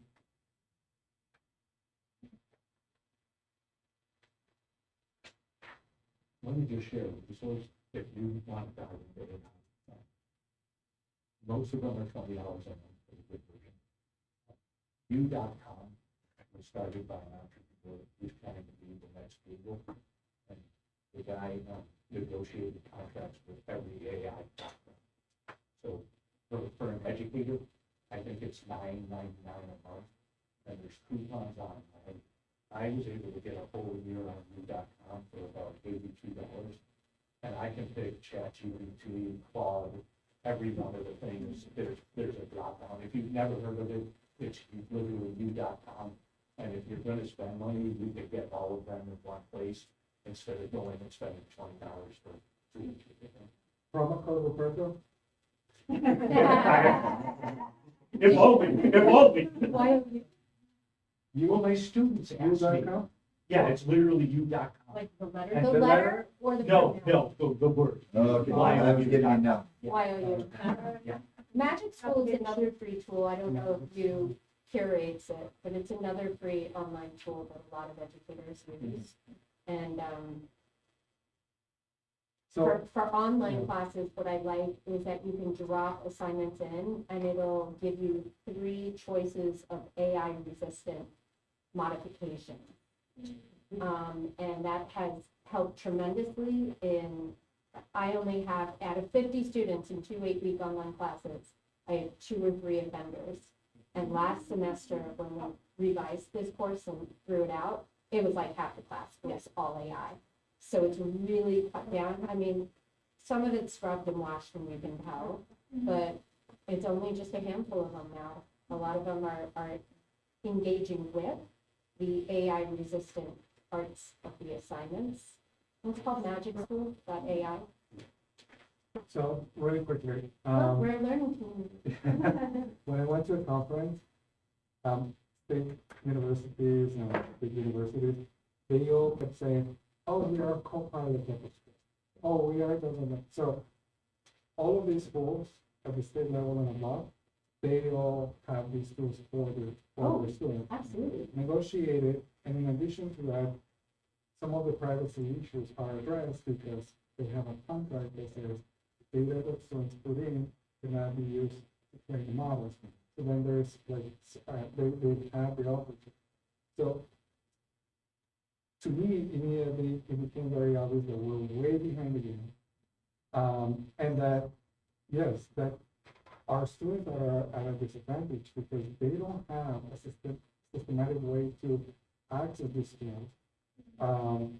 And if they do want them, they may have to like pay or just use the free versions that get their information and all of that.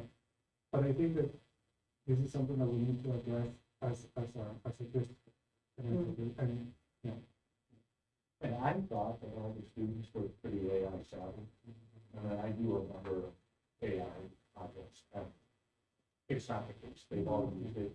But if you give them something to really research or a problem, me just telling them, okay, now that you've done your first couple of inputs, now ask AI to ask you 5 questions for additional context so it understands more of what you want. Mind's blown. They never thought to do a second level and ask AI what can you ask me so you give me better information? So I thought they were all power users. They're not. They really, they don't. They don't. No, they're, And I'm not suggesting U.com for students to pay or it's a anything. shortcut. Yeah, I'm just saying, if you want to dabble in all the platforms at a relatively inexpensive, I'm particularly the Claude one.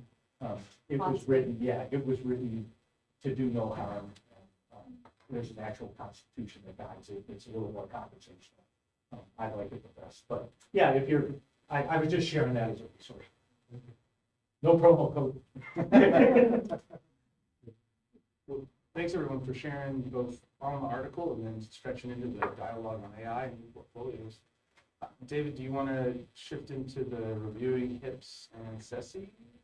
Sure, we could do that real quickly, and it's not like people don't know HIPS very well, but I thought maybe what would be worth a quick refresher was the 8 essential elements of them, that then maybe in a different place in that same module, there, but maybe, yeah, 8 HIPS, AACMU. Is it value? No. Yeah. Okay. And you can just hit that, yeah.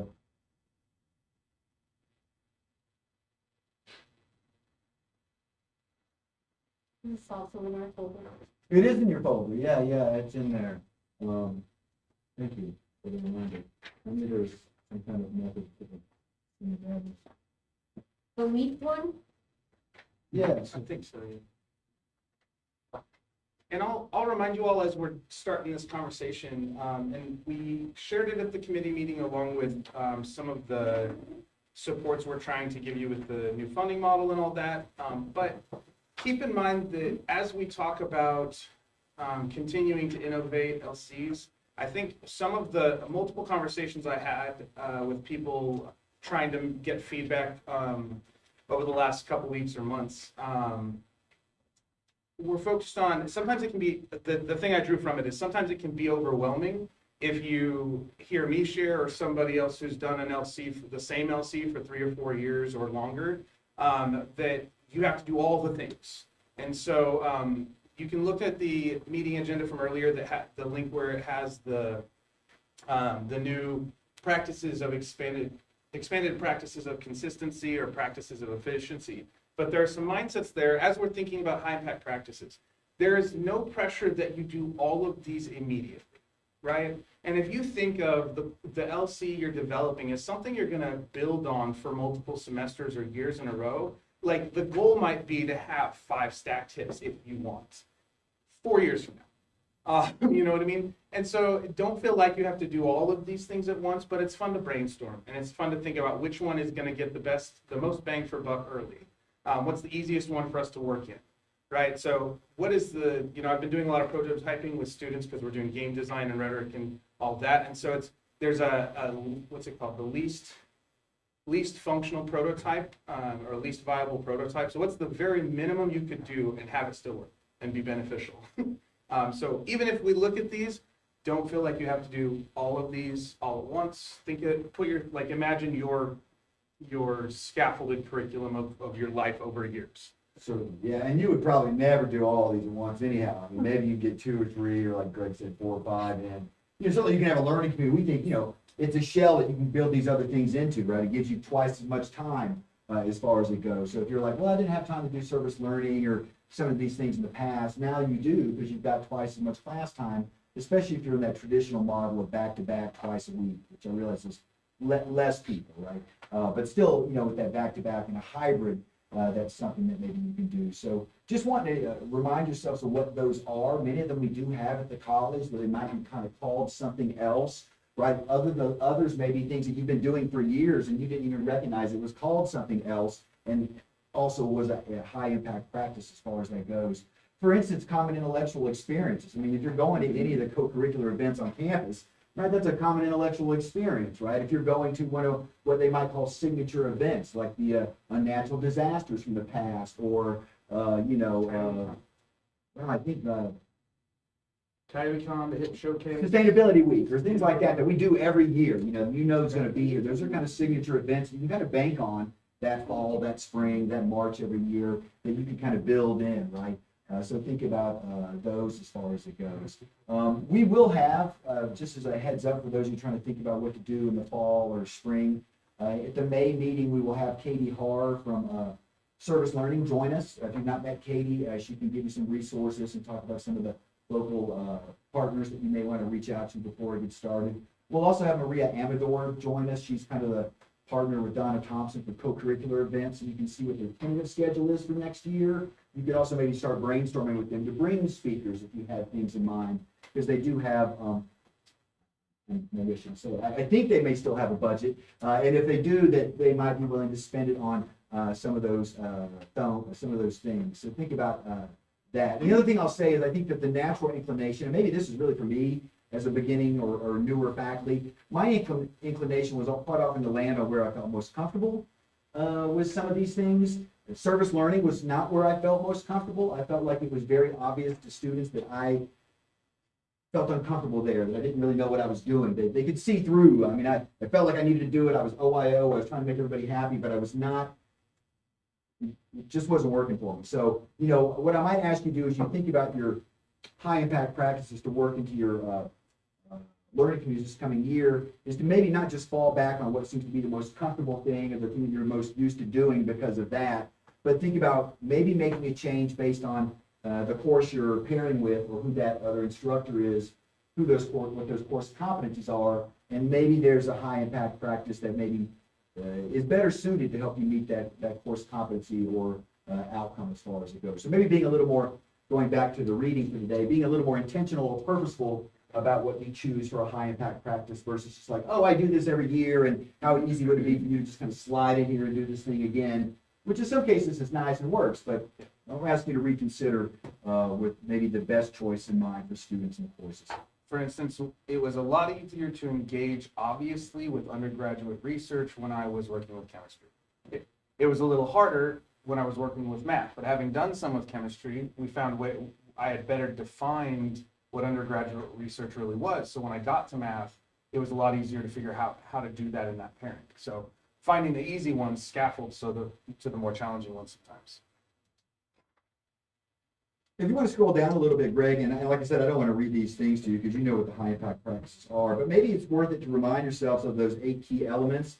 Performance expectations are set appropriately at high levels, significant investment of time and effort by students over an extended period of time. And I'll say that maybe with service learning in mind as an example. When I first started here, it was usually like into the streets and you did one thing, you had a reflection, you were done, or you went to a co-curricular event and you did a reflection and you were done. And for me, they always felt a little too superficial, and students could see through that a little bit. And so, I have always liked doing a little more setup if I'm having a co-curricular event, maybe doing a little research or reading, maybe doing a little more follow-up with those things. And so thinking about stretching some of those out a little bit longer, even when they seem like they're maybe one-off events, let's say like a service learning or something like that. Interactions with faculty and peers about substantive matters, right? Experiences with diversity, can we say that word anymore? Wherein students are exposed to and must contend with people and circumstances that are different from those which they are familiar. Frequent, timely, and constructive feedback. Of course, this is every class in many respects, right? This is not LC or even maybe HIP specific, but if you're going to spend that time in an LC and in a HIP, you probably want to do these particular things. If we can scroll down a little bit more, Greg, and certainly interject where you wanted to there. And while we're thinking about that, there, like David said, these aren't things that are solely for LCs, but if we're thinking practices of efficiency, no matter what you're doing, how can I maximize the normal teaching load? Like if you usually do general conferences with students about generally their writing, this adds a targeted element to that and doesn't change your workload, it changes the focus. So thinking along that mentality of efficiency can be really good. Did I scroll too far? Yeah, right. No, go ahead. You can scroll a little further down, actually, right? Periodic structured opportunities to reflect and integrate learning. This is certainly what we're talking about a little bit with even the reading today with metacognition and reflection in mind. And then if we wanted to scroll down more, Greg, and maybe I hate to just act like I'm zipping through these, but I know time is limited and that everybody here is a good reader. Or did anybody have anything in the ones we've seen so far that was noteworthy to you? Before I scroll. Felt pretty straightforward. Like, I already believe all these things. And do. Here's one to remember maybe, and I have to admit, this is one I have to remind myself to try to do, this public demonstration of competence, right? Some type of presentation, maybe even more than your class. Think about these HIPS showcases that Anna's putting together as these places where students are gonna present to people beyond their, beyond you and beyond their classmates. It really ups the ante a little bit. And I'll just say, in my own experiences, when students feel like I'm the only person looking at their work, they are not too worried about disappointing me. They're just like, he's gonna be disappointed no matter what, and so, we're not gonna worry about it. But when other people are looking at it, they're concerned about who sees it and how they judge them based on the level of work. They'll perform for strangers much more than they'll perform for me. And so it does, if you're looking for a place to kind of up the ante on some of the student work, especially if you do presentations, doing this. I'll say Heather in the past, when they used to teach in this classroom, I think, they would have an open classroom where student work was in here. And then she invited faculty and other classes to come by and present it. And students had to be ready to kind of give a spiel on their poster session or whatever it was. But that might be a nice thing that I often really just forget about in the rush of kind of just getting done and, having kicked the can down the road on some deadlines. I dropped the ball on that more than anything of those. For years, our Reading 100 curriculum here, it shifted in the pandemic, but for years, our Reading 091, then Reading 100 curriculum, was in fact a community issues forum, and we would go to a couple of, they were, what do they call them?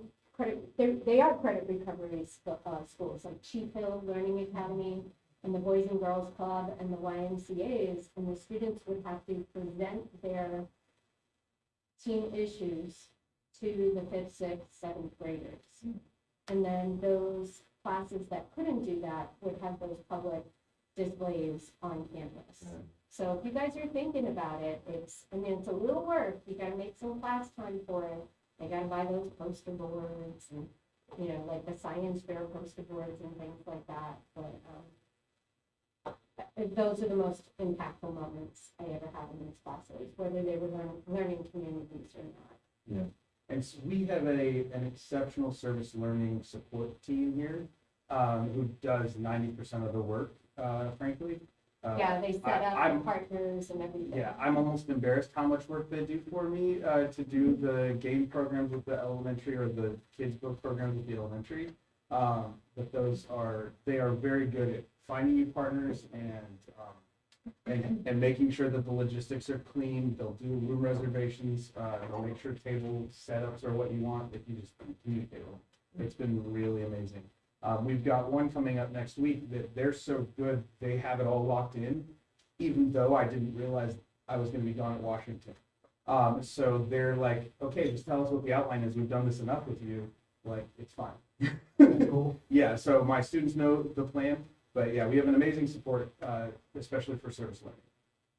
But yeah, if you ever want to brainstorm any of these high impact practices, yeah, anyone in the room, I'm sure would be happy to have these conversations. But I'm a big pedagogy nerd too.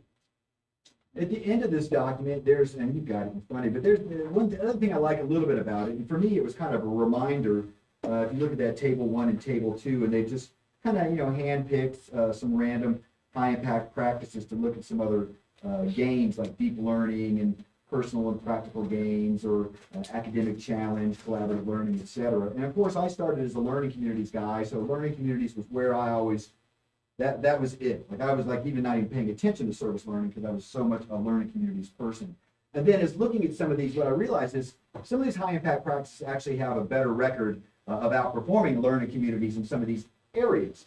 And that's when all of a sudden it kind of hit me. This just shows you how kind of maybe dense I can be sometimes when I think I know something in my head, is that, wow, I could combine those things together, right? I've got a learning community, and in it I can do some service learning, and then I could get that extra benefit in the places where service learning maybe does a better job at, let's say, supporting campus environment is one example. So that was maybe where my first realization, like, oh, I don't need to just be doing learning communities. Matter of fact, doing a learning community and only doing a learning community might be a bit of a disservice to the students in a particular way, knowing how much more you can kind of pack in there in terms of kind of meaningful or quality learning experiences, once again, if you're being kind of intentional about what you're doing and why you're doing it. So For me, like I said, a reminder of, like, oh, there's some other ones, and they can be combined in a way that makes them, the LC more effective.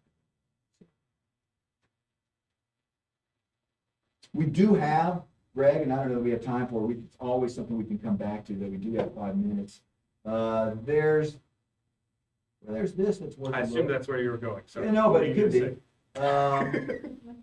There was that other one, the hip stacking presentation that was in the module.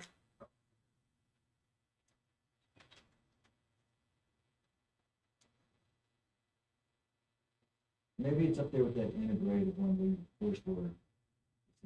But I apologize for being a backseat. I don't mind. Integrated learning and more, maybe? Little up. Oh, that one.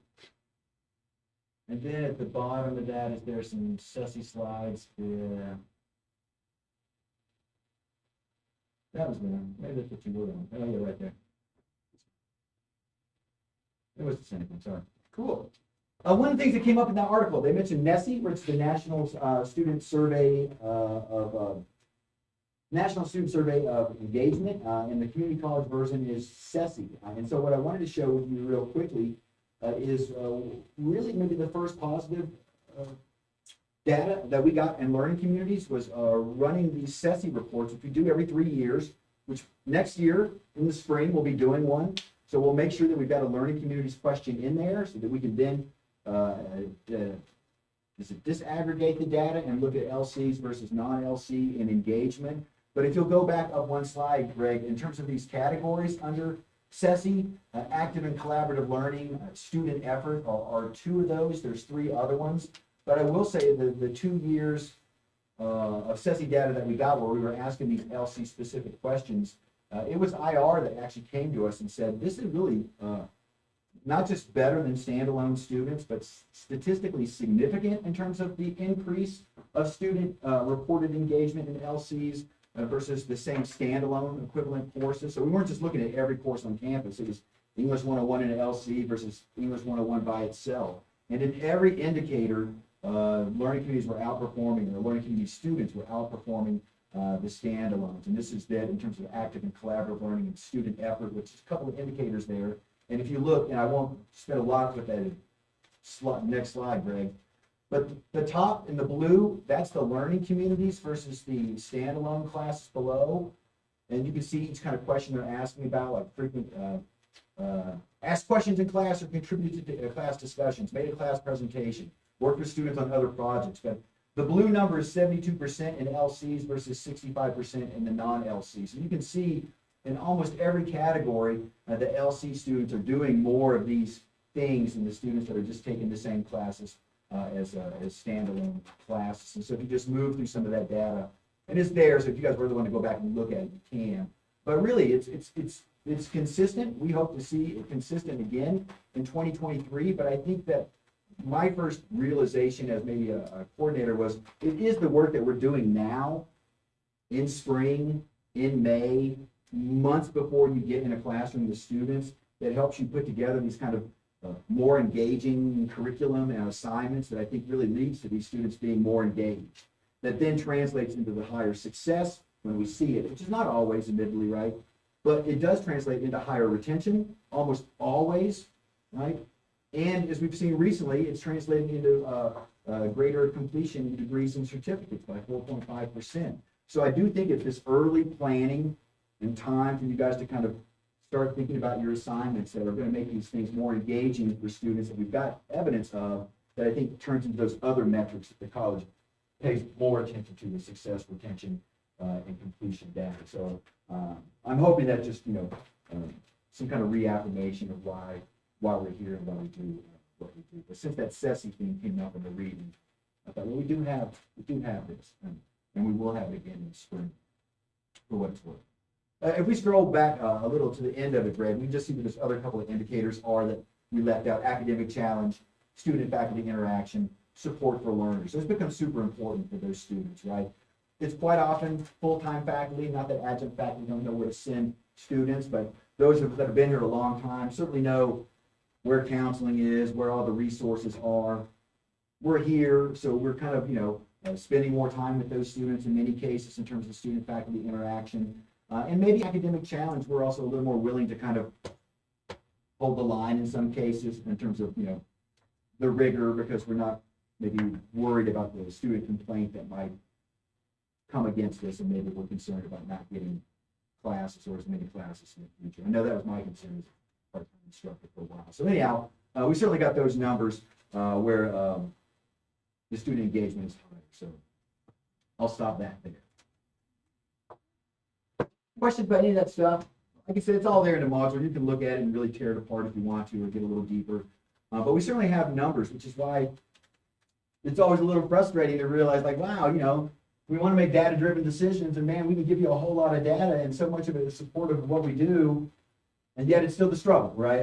To get the students in the classes, or to get the buy-in, or to get the even the funding for compensation, et cetera. So. Well, and then, the AJAC committee decided to remove allowing multiple tags on classes, which I felt was such an advantage of a learning community, right? Yeah. That you could spend the time with the student. I just found it short-sighted. And I often find that Chandler Gilbert's voice isn't necessarily as vocal in those district level spaces, and it's, everything's connected, right? It's because we're working so darn hard here, we don't have the compensatory time to engage in those kinds of spaces as readily as our district counterparts. And we're the leaders in learning communities. I wish I could just go back in time and be more, have somebody be more influential in that space. Not that the eventual outcome would have been different, but it was discouraging. It was discouraging that you couldn't, you can't take a class like psychology, and what if it was writing certified, or whatever, and it be social and behavioral or humanities, if it were connected to a learning community, right? Like an ENH and a site. But I guess you get the human number. I think I am sad about this, but I also, like, if I'm looking at when I'm thinking about what adjustments it's going to force us to make, or it could be good, is finding less complementary tags that increase more effective LCs across the school. Yeah, So possible. right now we've got, and for the last 10 years or so, a lot of our LCs have kind of been in the same realm. Right. And where they could get the C, the L, the HU, or the FYC, kind of in a cluster with a variety of different learning communities, but not so much crossing the streams of natural sciences and humanities. And so I think that's a potential that I think is going to benefit us, that kind of push us into. I think, yeah, so I am sad. I also, I'm like, well, I guess if we're looking to build learning communities, now we have to think about the unique tags courses we bring to each other that are still on the same degree. Yeah, we'll have to kind of wait to see what the fallout is on those. We still got a year, right? I think so, yeah, fall 26. Technically, it's time. The last thing we were going to have you guys do is just spend some time with your partner brainstorming either HIPs or building on those assignment ideas that you threw together at the end of the first day. We recognize if you guys want to hang out or if you want to leave, both are acceptable options. We had a lot of good community time at the beginning and throughout, so hopefully you had fun today. It was a blast seeing you guys work and just have a conversation with me. Thanks for showing up. And I think if anybody is interested, I have a bunch of students in Ironwood 103. They're working on virtual field trips with high-res cameras. I got a lot of technology classes, free 3D screen if you want to see what they're working on. So I'm going to get back to them. I had 10 this morning at 9. I'm hoping I still have 4 or 5 watching my equipment, but if you want to stop by, we're doing some really cool things. Ironwood 103. Okay. So they're building virtual field trips for their online counterparts and people that can't get into the field. I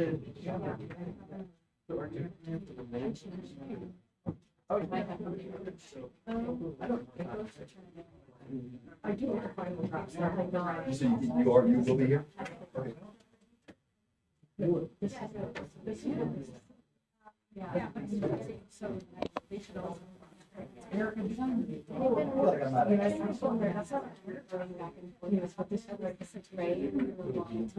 you want to send me transcripts? So that I can see if you have all of the humanities that we have in this space.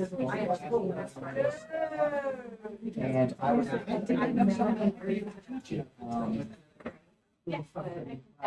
I was, oh, well, let me ask her.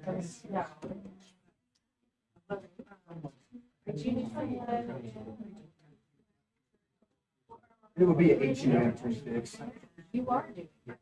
So I think there, essentially you're looking for like, well, of course, something different. You bet, Thomas. But the overly simple way to do this, I think people realize we just don't know the whole story, so they kind of look at more titles. Oh, that's one discipline, like, film, and then theater. I don't know, that's a different, you know, like, so I think even, my guess is, you know, my background, the forces, like, well, I got this theater, I got this film, you know, then we got a bird, you know, maybe the humanities.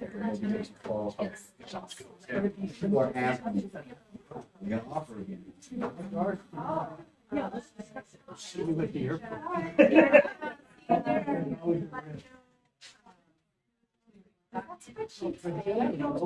Yeah, no, I like that. That's. Right. Dave, does that I spreadsheet need to start doing integrating. like when you do write, like Like, is writing where we're in. Oh. It does.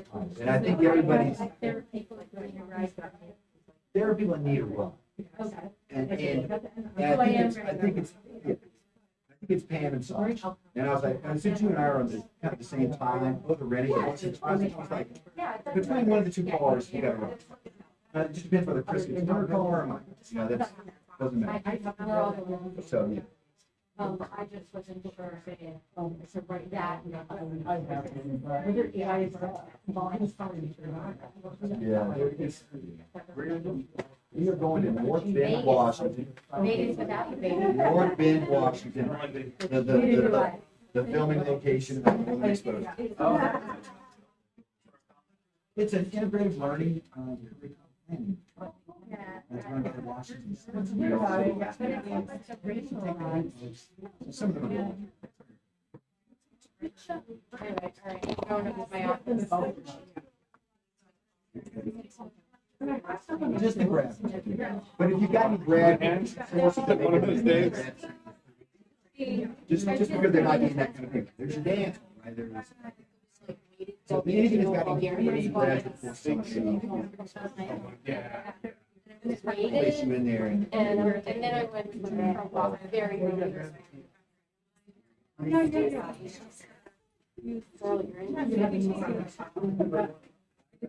And Tim was like press on Tuesday, and I was sleeping at like 6 or 5 in the morning, and I set the chair, and I'm like, and I go to push, I'm like, isn't that weird? And my usually started like 2:50, the person before me had it at 3:30. yeah, there you go. But I'm like, well, I'm already here. Pam, Sasha, and Sophie. Most of them are new faculty, other than Sasha, Pam, Sophie. No, I did go ahead and print off the new resources. So that's. So we'll see, like I said, I've been trying to like. Dave and Greg, I was just noticing when I looked at the HIPS page, an FYE linked to an FYC. If you have, with the portfolio, which Maria and I are gonna do, naturally have 5 people. Say it one more time. Like the thing we've been saying at some point, it kind of, I have to convince. I mean, let's get to the pilot, Yeah, it should be like a standard. should be.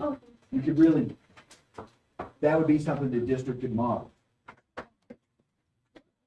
They wanted to do something. No, I know. It should be a standard. Every English 101 should have an FYE. Should jump. Well, you know, it's, it used to be, classes were just offered, once a week, Tuesday night. And they basically watched the film in class. It was pre-pandemic. But if they had each like. And then, Yeah, like, it would have been nice if you had to keep having it. and then I think I taught it if you have a need for it, then One, it's done. Exactly, online, and then you build on it. And then I think we tried to offer it that first year back. And then I think we've offered it since, so because we're offering different, teaching different. But things. it's really good personal narrative. And I also, And we're told what well, else. I'm not the ideal candidate. How we actually write it. The story about So it. it's just trying to do like, I would love to teach it, and let me tell you, I really enjoy teaching it, but I understand that that is not, so what, instead of just not offering it, want to do better by the students, right? So, and then when I'm, okay, I'm gonna have a chance to talk to her, she might be the person. Yeah, feel free to take any final snacks you need. There's a bag of bagel. Oh, yeah. I know carbs aren't. No, definitely. Or, Have a good one. It's certainly Spanish, well,